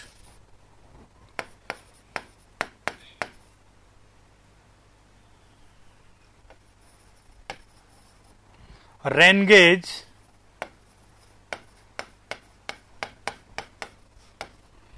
density of India is 1.6 station पर 1000 किलोमीटर स्क्वायर एरिया। हाँ, कर दिया सही। Rain gauge density, numbers of rain gauge in 1000 kilometre square area. Rain gauge density of India 1.6 station पर 1000 किलोमीटर स्क्वायर एरिया। और किसी एरिया को मैं इसराल एरिया कब कहूंगा? एक स्पेशल टर्म है रेन गेज डेंसिटी के अबाउट, इसराल एरिया कब कहा जाएगा? जब उसकी rain gauge and density 37 station पर 1000 किलोमीटर स्क्वायर एरिया हो जाए। 37 स्टेशन पर 1000 किलोमीटर स्क्वायर एरिया हो जाए।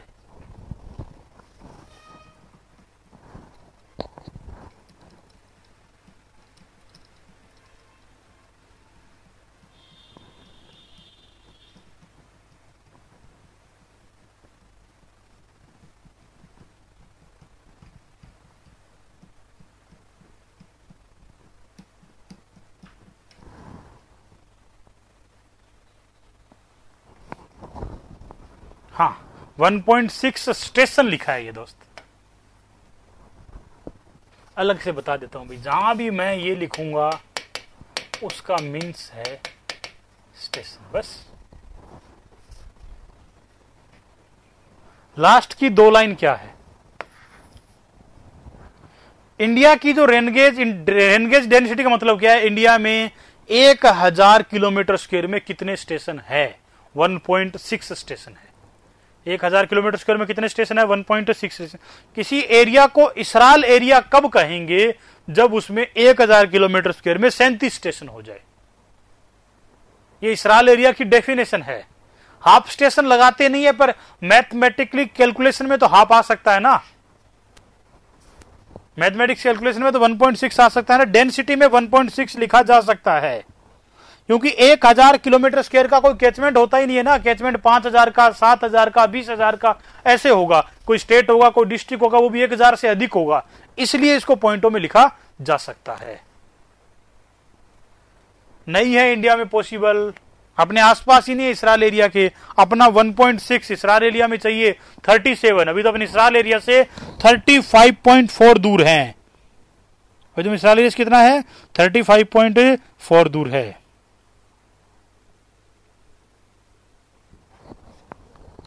ओके है। नेक्स्ट, ये था अपना नेटवर्क की। अब टेबल बनाते हैं नेटवर्क की 66 नंबर में कि कितना होना चाहिए। एक साइड में रखा किसको? एरिया को।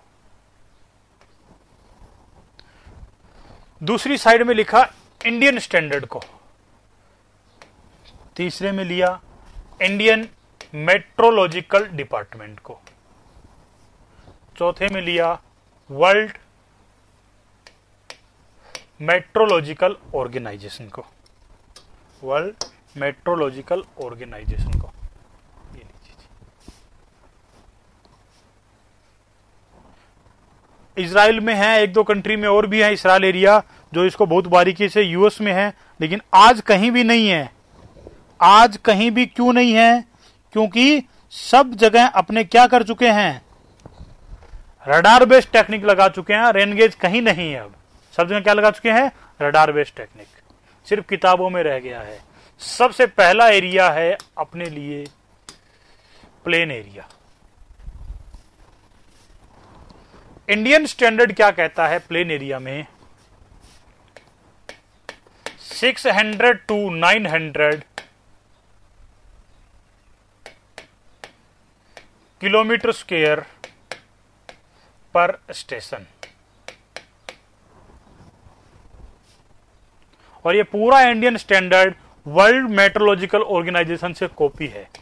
इसका मतलब इसका भी कितना रहेगा? 600 to 900 किलोमीटर स्क्वायर पर स्टेशन। जबकि आईएमडी क्या कहता है? आईएमडी कहता है 520 किलोमीटर स्क्वायर पर स्टेशन। न्यूमेरिकल भी आया था आईएमडी से लास्ट ईयर एसएससी में। अभी उसको भी डिस्कस करेंगे टेबल कंप्लीट कर लेने के बाद। नंबर सेकंड, प्लेन एरिया के बाद नंबर सेकंड पे आता है अपना कौन सा? Average elevation hilly area. तो ना तो हिली है ना प्लेन है। हिली और प्लेन के बीच में एवरेज एलिवेशन वाला एरिया है। इसमें आएगा 260 to 390 किलोमीटर स्क्वायर पर स्टेशन। यहां आईएमडी में ये value as it is same रहेगी और डब्ल्यूएमओ में ये वैल्यू क्या रहेगी? एज इट इज सेम रहेगी। कोई चेंज नहीं है एवरेज एलिवेशन हिली एरिया में। एवरेज एलिवेशन हिली एरिया में कोई भी चेंज नहीं है। तीसरा अपना आता है प्योरली हिली एरिया। ये कहता है 100 to 250 किलोमीटर स्क्वायर पर स्टेशन। यहां आता है एग्जैक्ट 130 किलोमीटर स्क्वायर पर स्टेशन। यहां आएगा वापस वही 100 to 250 किलोमीटर स्क्वायर पर station. Fourth, remote area.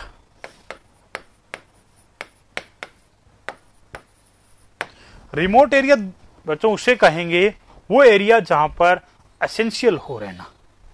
Sundarban, Siachen, Gangotri, Antarctica, ये सारे क्या है? ये रिमोट एरिया है। ये सारे के सारे क्या है? जैसे आप नक्सलवाद में पढ़ते हो, नक्सलवाद का रिमोट एरिया भी इतना अधिक प्रभाव नक्सलवाद का कि लोगों का जीना ही आराम हो रखा है। इसी तरह यहां रिमोट एरिया वहां होगा जहां अपने आसानी से नहीं जीवन यापन कर सकते, बहुत कॉम्प्लिकेशंस है वहां लाइफ को लेकर के, वो सारे क्या है? Remote area. वहां लगाते हैं अपने बहुत कम रेनगेज स्टेशन, 1500 से लेकर के 10,000 किलोमीटर स्क्वायर एरिया पर स्टेशन। यहां वैल्यू यहां भी सेम रहेगी, ये वैल्यू यहां भी सेम रहेगी। हाँ, छत्तीसगढ़। अब अगर बात करें एक पॉइंट और, if area not given, area given नहीं है तो क्या करेंगे भाई? अपने सिलेक्टेड प्लेन एरिया। कोई भी एरिया गिवन नहीं है तो अपने कौन से एरिया को सिलेक्ट करेंगे? किस स्टैंडर्ड को मानेंगे? प्लेन एरिया के स्टैंडर्ड को मानेंगे। सीधा 600 से 900 के बीच के ऑप्शन को सिलेक्ट करेंगे। 600 से 900 के बीच के ऑप्शन को क्या करेंगे? सिलेक्ट करेंगे। Number second, if department not given, नहीं दिया गया, कौन से डिपार्टमेंट से करना है? इंडियन स्टैंडर्ड से करना है, या फिर अपने को इंडियन मेट्रोलॉजिकल डिपार्टमेंट से करना है, या वर्ल्ड स्टैंडर्ड से करना है? सिलेक्टेड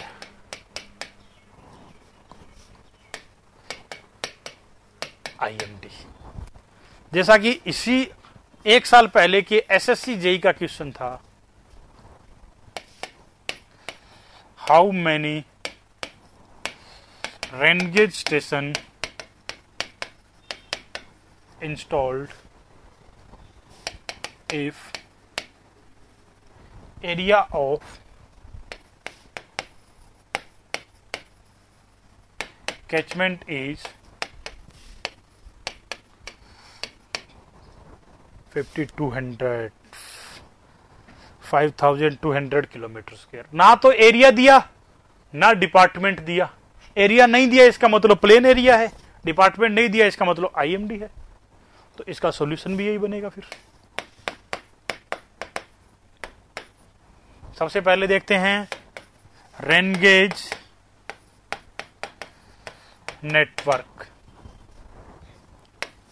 520 किलोमीटर स्क्वायर पर station. Numbers of rain gauge is equal to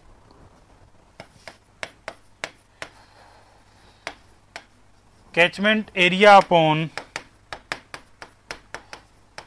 rain gauge network. Catchment area है 5200, ये है 520। इस जगह पे लगाएंगे अपने 10 स्टेशन। अगर प्लेन एरिया नहीं दे करके दूसरा कोई एरिया मेंशन कर दिया तो नेटवर्क की डिजिट वो अलग उठानी पड़ेगी। डिपार्टमेंट चेंज कर दिया तब भी अपने को वही करना पड़ेगा। क्लियर? इस बात को सबके समझ में आ रही है ना? ये बात तो 52 कैसे? इन दोनों लाइन को दोबारा पढ़ मेरे दोस्त, बेटा दोबारा पढ़ना है दोनों लाइन को एक बार। ऋषिकेश, इन दोनों लाइन को दोबारा पढ़ना भी। इस टेबल में यदि एरिया नहीं दिया, इस क्वेश्चन में दिया है क्या? कौन सा क्वेश्चन को पढ़ना एक बार। दिया है क्या इसमें? कौन सा एरिया है? कहीं लिखा है इसमें कौन सा एरिया है? एरिया नहीं दिया गया तो कौन सा एरिया सिलेक्ट करना है? Plain area. और डिपार्टमेंट नहीं दिया गया तो कौन सा सिलेक्ट करना है? IMD। अब आ जाओ टेबल पे। ये रहा प्लेन एरिया और ये रहा IMD। ये रहा प्लेन एरिया और ये रहा IMD। तो सिलेक्ट कर लिया 520 को। अगर एरिया दिया होता, डिपार्टमेंट दिया होता, उस हिसाब से सिलेक्ट करते। सीधी बात, ये पूरी टेबल याद होनी चाहिए। अगर एग्जाम में न्यूमेरिकल को 30 सेकंड में करना है SSC में, तो पूरी टेबल क्या होनी चाहिए? याद होनी चाहिए। ये था रेन गेज नेटवर्क। ये क्या था? Rain gauge network. कितने एरिया में एक रेन गेज लगना चाहिए? कितने एरिया में एक रेन गेज लगना चाहिए? नेक्स्ट स्लाइड ये रही। अभी स्क्रीनशॉट का भी टाइम है क्योंकि 15 स्लाइड पूरी क्या हो चुकी है? कंप्लीट हो चुकी है।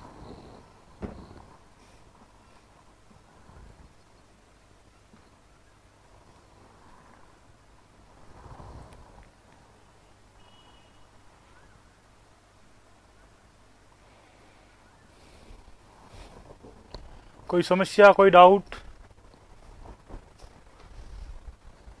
आईएस से कब कर सकते हैं? जब दिया हुआ हो इंडियन स्टैंडर्ड से करना है, क्वेश्चन में मेंशन हो तभी करना आईएस से।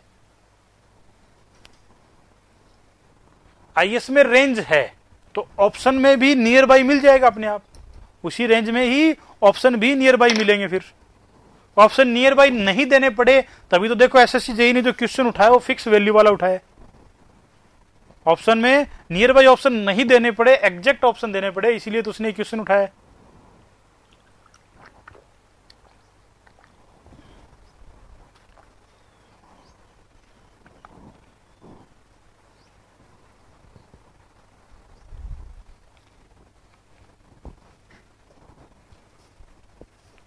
ओके,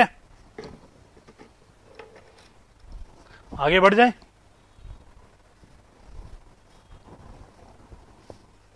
अब देखते हैं कि रेन गेज होते कितने टाइप के हैं। उससे पहले आप कितने कहां तक स्क्रीनशॉट ले चुके थे? जहां तक मेरा आइडिया है आप 61 नहीं 61 ये था, यहां तक स्क्रीनशॉट आपका हो चुका था जहां तक मैं समझता हूं, जहां तक मुझे याद है। Am I correct?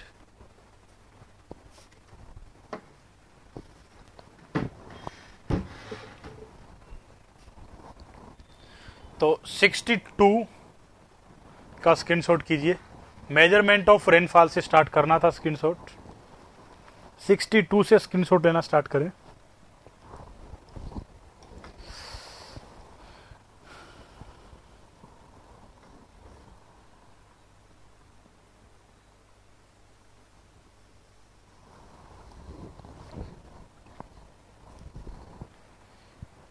Sixty three,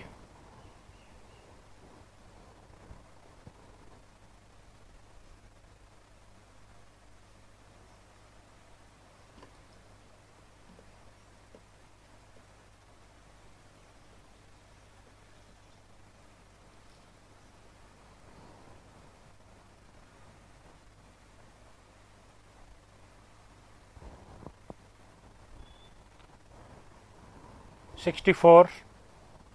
अब ये स्क्रीनशॉट है तो मैं 5-7 सेकंड के बाद खुद ही चेंज कर दूंगा स्लाइड को।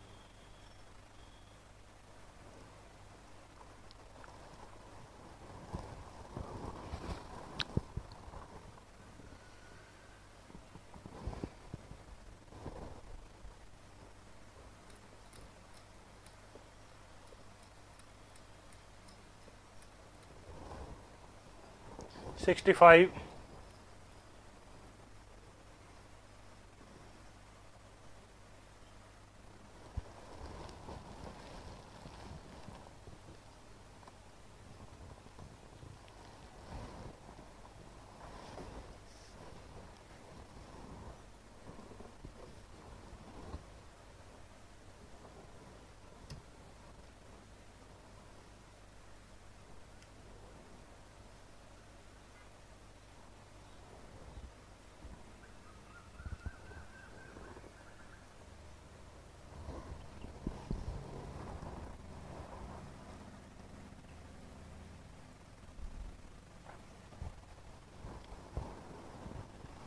66,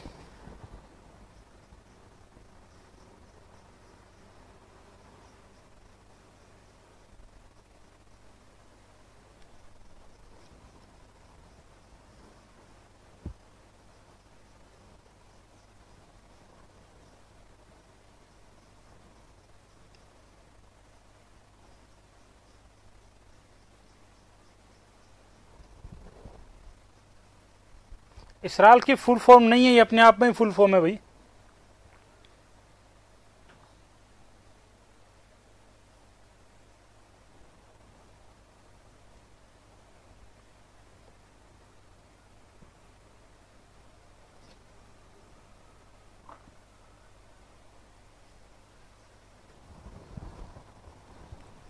67, इससे आगे नंबरिंग नहीं है दोस्तों। 67,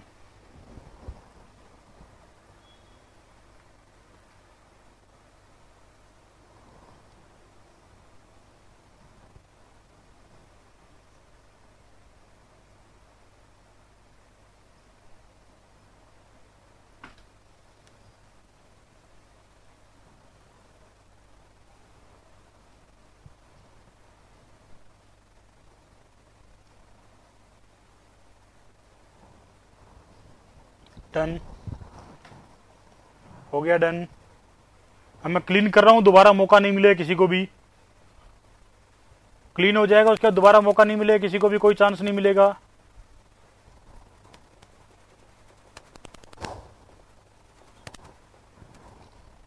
नेक्स्ट देखना है अपने को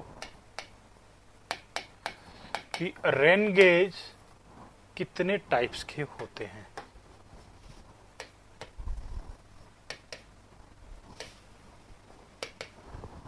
रेन गेज कितने टाइप के होते हैं। Non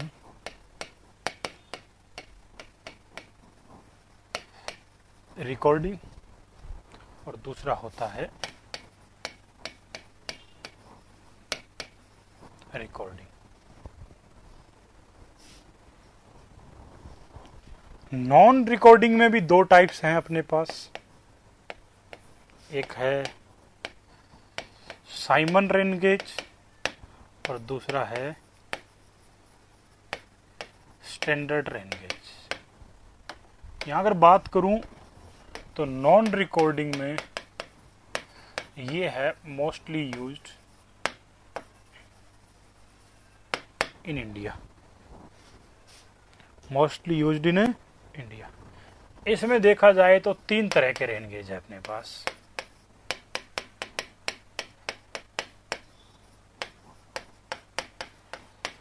tipping bucket rain gauge, दूसरा है अपने पास वेइंग बकेट रेन गेज, तीसरा है अपने पास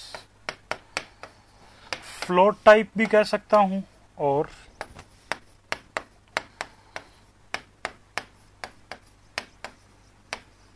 anti siphon type rain gauge भी कह सकता हूं। यदि मैं इसमें देखूं कि इंडिया में कौन सा यूज होता है, इंडिया में कौन सा यूज होता है, तो ये वाला रेन गेज जो है मोस्टली यूज्ड इन इंडिया। एक लाइन और लिख सकते हैं, according to Indian standard and IMD. Indian standard और आईएमडी के अनुसार, according to Indian standard and IMD, at least 10% rain gauge must B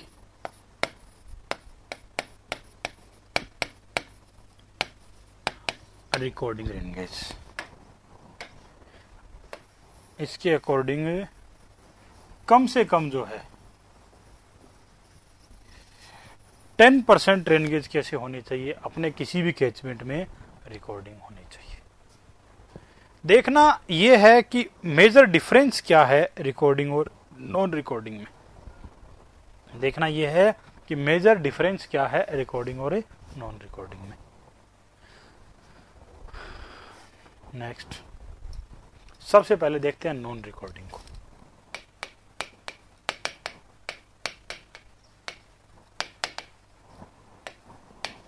ये एक ही काम करता है, measure total rainfall depth in total experiment time duration. जो भी अपना टाइम ड्यूरेशन फिक्स था, 2 घंटे का, 4 घंटे का, 6 घंटे का, 10 घंटे का, उस टाइम ड्यूरेशन में, उस टाइम ड्यूरेशन में कितने mm कितने सेंटीमीटर डेप्थ की टोटल रेनफॉल हुई, कितने कितने सेंटीमीटर डेप्थ की टोटल रेनफॉल हुई, ओनली इतना ही मेजर करेगा। कौन सा? Non recording. और कुछ भी मेजर नहीं करेगा, ना तो एक्यूमुलेटिव रेनफॉल करेगा, ना रेनफॉल इंटेंसिटी करेगा, और कुछ भी मेजर नहीं करेगा। ओनली क्या करेगा? अपने को टोटल एक्सपेरिमेंट टाइम में टोटल कितना रेनफॉल हुआ, इतनी सी बात को मेजर करेगा। टोटल एक्सपेरिमेंट टाइम में टोटल रेनफॉल को मेजर करेगा। एक बार फिर रिपीट कर दूं, टोटल एक्सपेरिमेंट टाइम में total rainfall, only non recording. इसी के टर्म में देखूं मैं रिकॉर्डिंग की। अब रिकॉर्डिंग में बहुत सारे क्वेश्चंस है, छोटे छोटे बेसिक बातें पढ़ रहा हूं मैं। सबसे पहले तो रिकॉर्डिंग नंबर फर्स्ट, ये तो एक ही चीज मेजर करता है बस, नंबर। जो नॉन रिकॉर्डिंग करता है वो रिकॉर्डिंग कर सकता है, इसका मतलब वो स्टेटमेंट पूरा कॉपी हो जाएगा। Measure total rainfall depth in, total rainfall depth in total experiment time. Number second, measure total rainfall in a time duration between total experiment time. ये बात कितने लोगों की समझ में नहीं आई? मान लीजिए इन दोनों बातों को समझने के लिए मैं एक बात मानता हूं, मेरा एक्सपेरिमेंट टाइम रखा गया है 10 से 4 बजे का, 10 AM से लेकर के 4 PM तक। इस पूरे टाइम में टोटल कितनी, वो तो मेजर कर ही सकता है। इस टोटल टाइम में बीच में कोई एक टाइम पैकेट है, कितने का?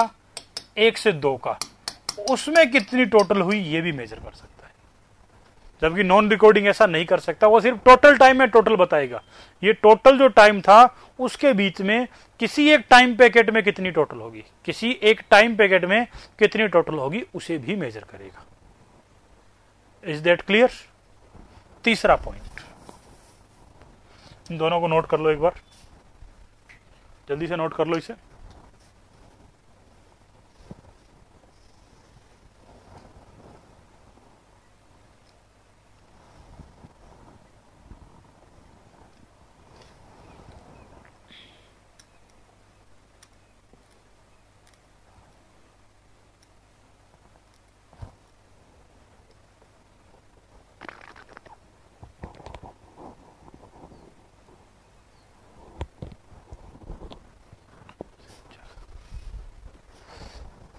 डन डन डन, बाकी लोग भी नोट कर लो। बाद में सिर्फ स्क्रीनशॉट मिलेंगे नंबरिंग के साथ। बैक चलना है तो ये लीजिए बैक। मुझे बताइए लास्ट स्क्रीनशॉट नंबर कितना था, साथ साथ नंबरिंग कर देता हूं मैं। कमेंट्स में कोई बताइए लास्ट कितना था, जो अपने 15 नंबर स्लाइड का स्क्रीनशॉट नंबर था वो कितना था? 67, तो ये ऑटोमेटिक हो गया 68। अब जिसने लास्ट की डिमांड की थी उसका काम चल गया ना, तो ये हो गया 69।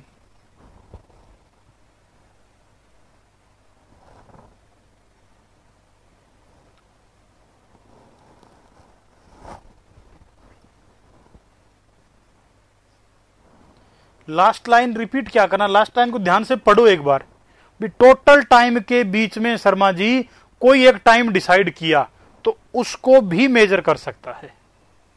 टोटल टाइम के बीच में यदि एक टाइम मैंने डिसाइड किया तो उसको भी मेजर कर सकता है। एक एग्जांपल से देखा कि 10 से 4 के बीच तो टोटल टाइम है, उसके बीच में मैं कोई टाइम ले लूं 1 से 2, 2 से 3, तो उसे भी मेजर कर सकता है। जबकि नॉन रिकॉर्डिंग ऐसा नहीं कर सकता है, नॉन रिकॉर्डिंग ऐसा नहीं कर सकता है। 68 के लास्ट की बात कर रहे हो क्या? तो 68 के लास्ट को पढ़ो एक बार, क्या उसमें समझने वाली रॉकेट साइंस है क्या, ये बताओ। पढ़ते ही नहीं समझ में आ जाए तो बता देना कि इंडियन स्टैंडर्ड और इंडियन मेट्रोलॉजिकल डिपार्टमेंट के अकॉर्डिंग कम से कम 10% रेन गेज रिकॉर्डिंग होनी चाहिए किसी भी कैचमेंट में। कम से कम कितने होने चाहिए? 10% रिकॉर्डिंग है होनी चाहिए। तो ये हो गया अपना 70 नंबरिंग। अगर मैं बात करूं 70 की तो क्या कह सकता हूं? Number third, it's measure, sorry number third और फोर्थ को एक साथ पढ़ते समझने के लिए। नोट करने का टाइम दे दूंगा, समझ लो एक बार। एट्स मेजर रेनफॉल इंटेंसिटी। क्या मेजर कर सकता है ये? Rainfall intensity. रेनफॉल इंटेंसिटी, और इस इंटेंसिटी का एक स्पेसिफाइड यूज है। यदि मैं एक कर्व बना देता हूं टाइम और रेनफॉल इंटेंसिटी के बीच, इस तरह का कर्व बना दिया, तो इस कर्व को कहते हैं हाइटोग्राफ। आगे चल के अपने इसकी बहुत ही इंपॉर्टेंस पढ़ने को मिलेगी। इनफिल्ट्रेशन का पूरा चैप्टर ही इस पे डिपेंड है। आयुष बेटा, इनफिल्ट्रेशन का पूरा चैप्टर इस पे डिपेंड है। Next, it's measure accumulative rainfall.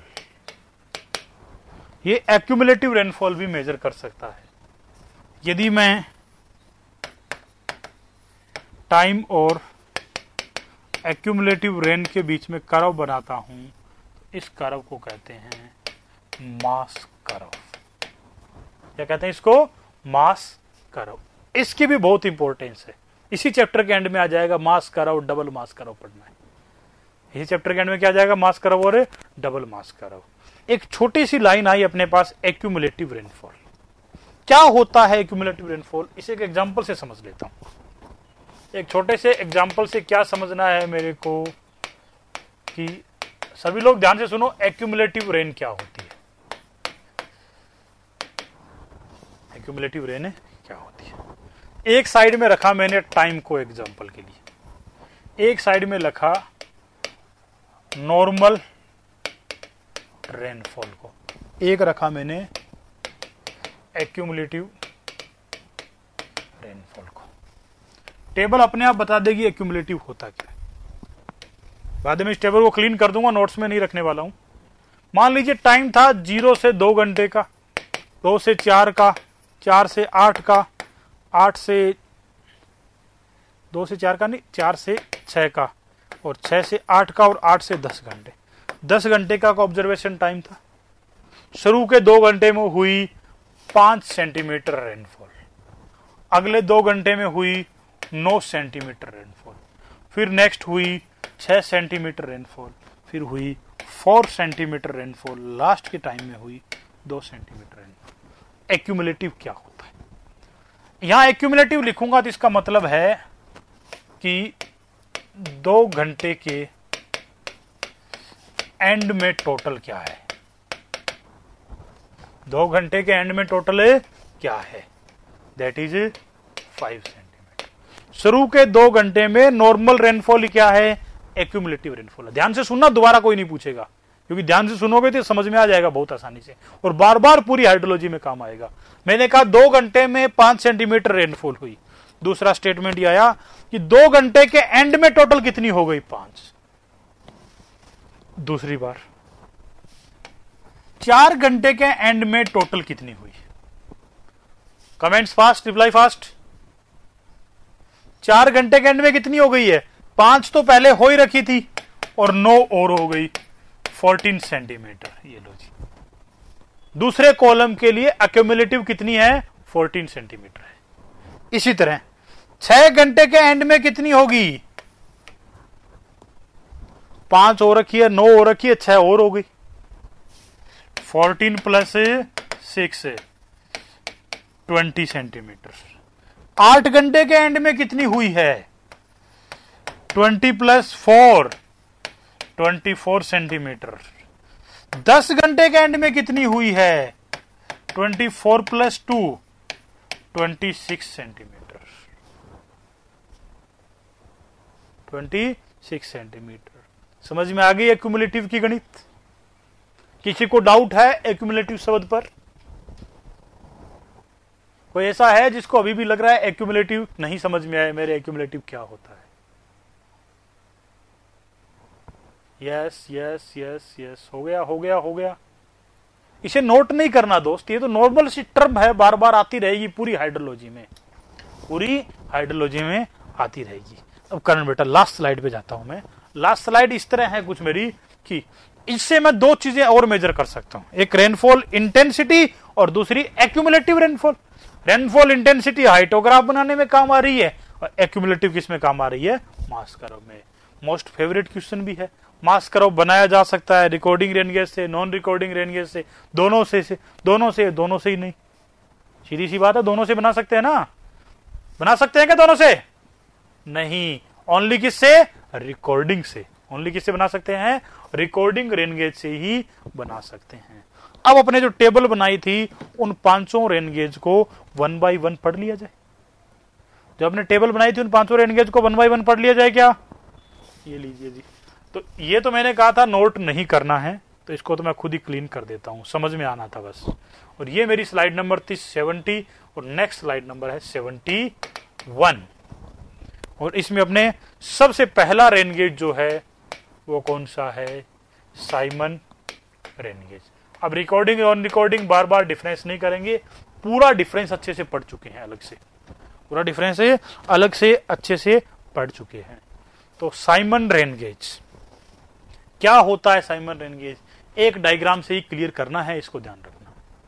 पहली बात तो नॉन रिकॉर्डिंग है तो क्या मेजर करेगा? टोटल रेनफॉल इन टोटल एक्सपेरिमेंट टाइम।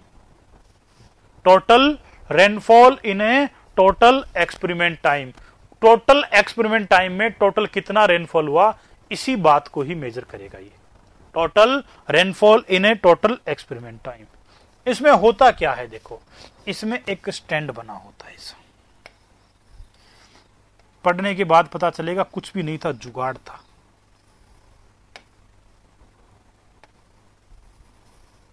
ऐसा एक स्टैंड बना हुआ है। ये स्टैंड जो है ये रखा गया है, ये स्टैंड रखा गया है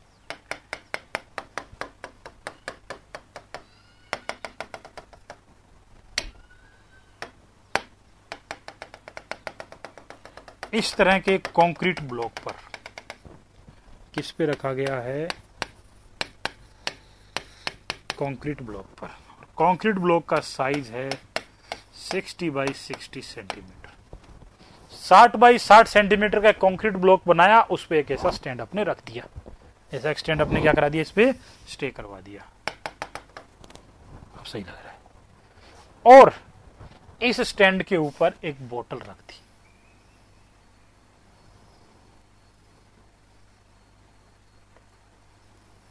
इस तरह की।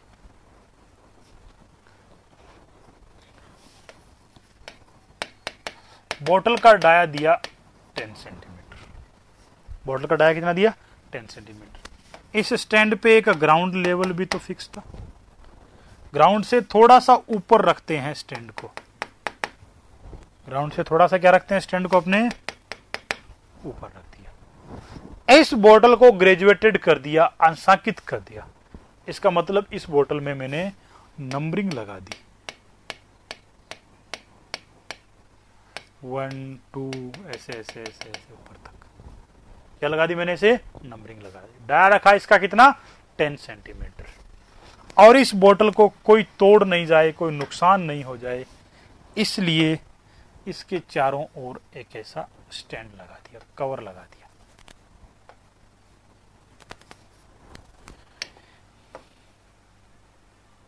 इस बोतल के ऊपर एक कीप रख दी।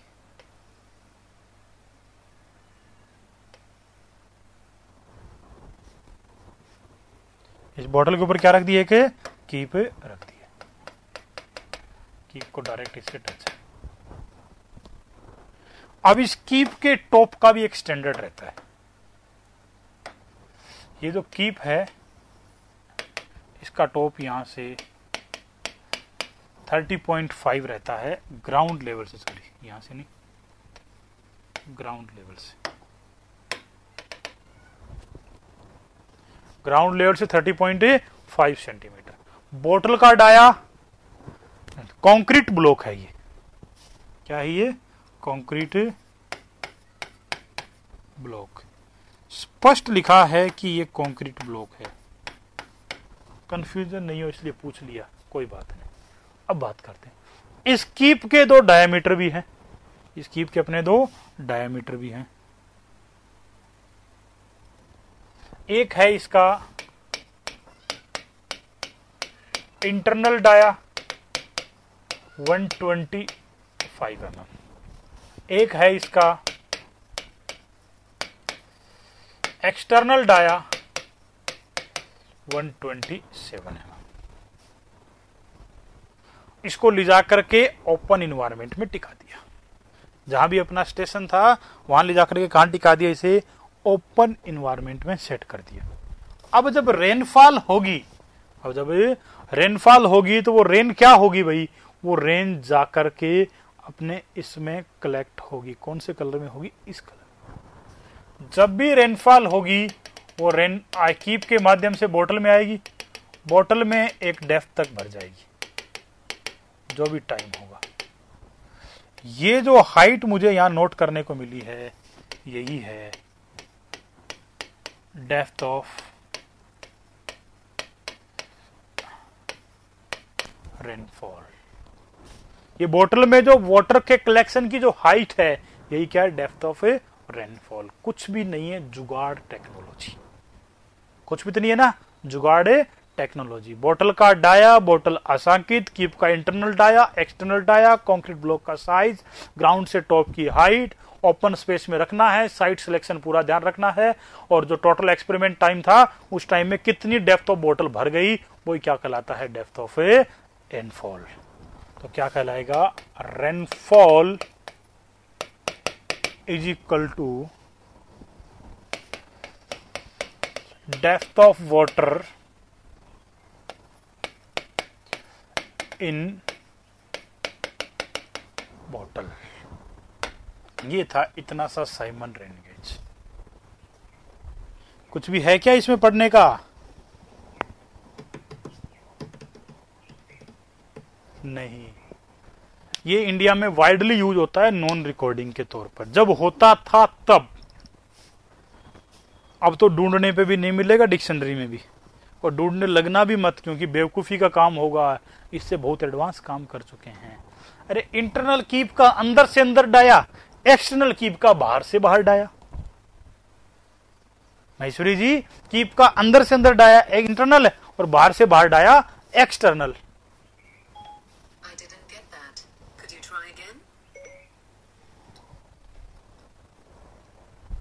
ओके, अब आते हैं दूसरे नंबर पे 72। 72 में अपने देखते हैं number second, standard rain gauge.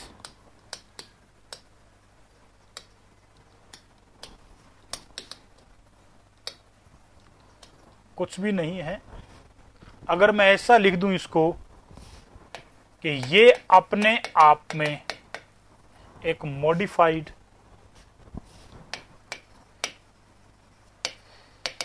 Simon rain gauge है। एक मिनट भाई, करण साहब कह रहे हैं सर कुछ लैंग्वेज नहीं लिखा है क्या इसमें?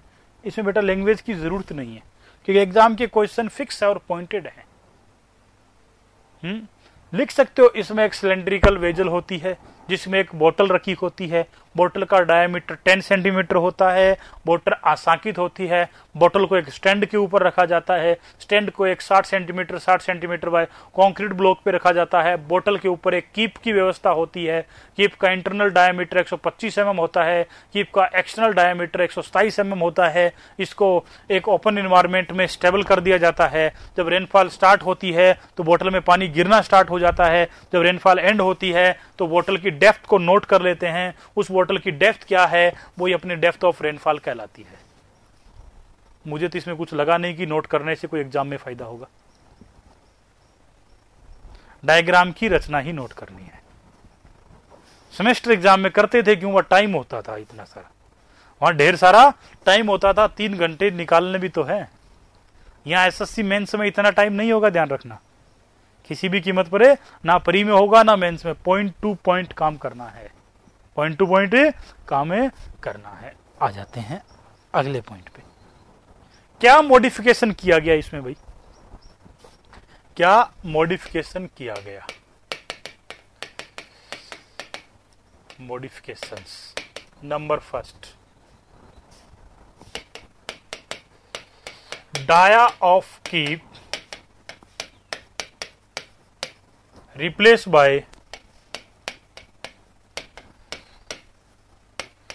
surface area of keep। Dia of keep को किससे रिप्लेस कर दिया है? मेंस में यही बना दो, 1-2 लाइन लिख दो स्टैंडर्ड, कैसे मेजर करते हैं वो लिख दो। है क्या वो तो दिख ही रहा है क्या वो तो दिख ही रहा है, कैसे मेजर करते हैं वो लिख दो दिनेश बेटा। अब क्या किया आपने, डाया ऑफ कीप को किससे रिप्लेस कर दिया है? सरफेस एरिया ऑफ कीप से।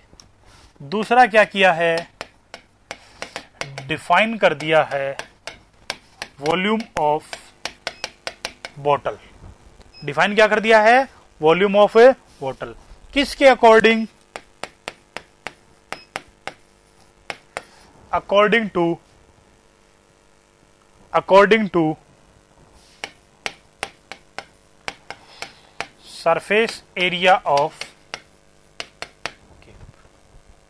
डाया वॉल्यूम ऑफ बॉटल को सरफेस एरिया ऑफ कीप के according, surface area of keep के अकॉर्डिंग क्या कर दिया आपने? डिफाइन कर दिया है। क्लियर? आगे बढ़ते हैं। कैसे डिफाइन किया है भाई? एक साइड में रखा सरफेस एरिया, एक साइड में रखा volume of bottle. 100 centimetre square था तो 2 लीटर की बोतल लगा दी। 200 सेंटीमीटर स्क्वायर था तो 4 लीटर की बोतल लगा दी। और 500 सेंटीमीटर स्क्वायर हुआ तो 10 लीटर की बोतल यहां पर अपने लगा दी। बस इतना ही मॉडिफिकेशन कर दिया और साइमन को क्या बोल दिया अपने? स्टैंडर्ड। दोनों से मिलने वाला रिजल्ट बिल्कुल कॉमन होगा। मिलने वाला रिजल्ट क्या होगा? बिल्कुल कॉमन होगा, कोई डिफरेंस नहीं होगा। ओके, तो यहां तक लेते हैं अपने स्क्रीनशॉट। नंबरिंग ऑलरेडी की हुई है, हर 5 सेकंड के बाद मैं आगे बढ़ना नहीं भूलूंगा।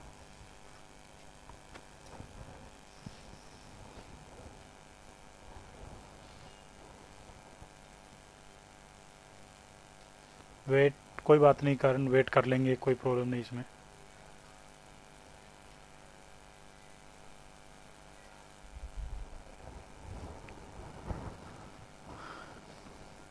सर फर्स्ट में आपने M2 लिखा है, लास्ट टेबल देखते हैं।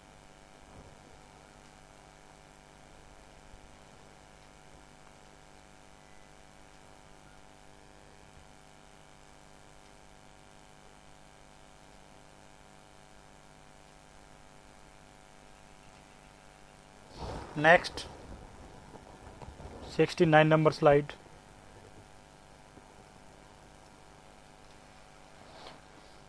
दस सेकंड के बाद मैं स्लाइड खुद ही चेंज कर दूंगा।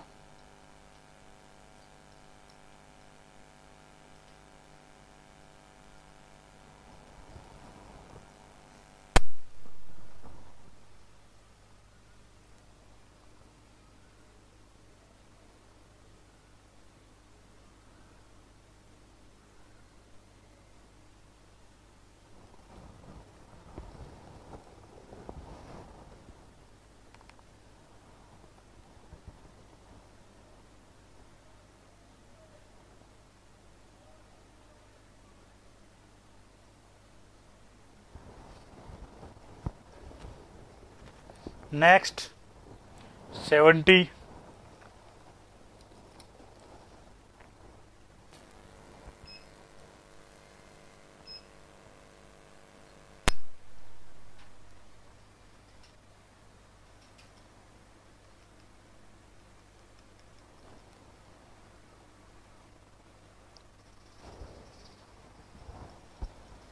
70 हो गया हो तो आगे की तरफ बढ़ जाएं।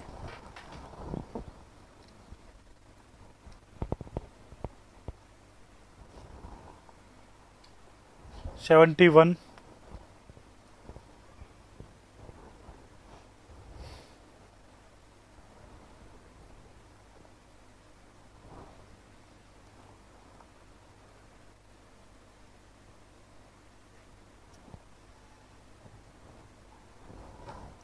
बता देना आगे बढ़ना हो जब।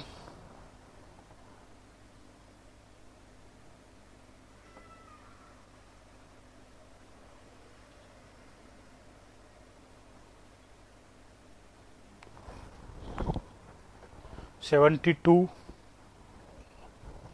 ये 10 लीटर लिखा हुआ है, इसमें कंफ्यूज मत हो जाना।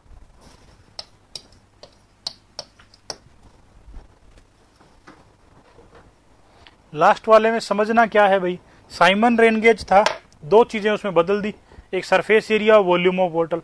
साइमन में क्या समस्या थी कि बार बार बोतल भर जाती थी, बोतल भर जाएगी ओवरफ्लो होता रहेगा, बोतल भर जाएगी बार बार क्या होता रहेगा, ओवरफ्लो होता रहेगा, और उसमें अंदर अपनी एक्यूरेसी क्या होती चली जाएगी, कम होती चली जाएगी। ये जो वैल्यू है अपनी आती है सेंटीमीटर स्क्वायर में एरिया।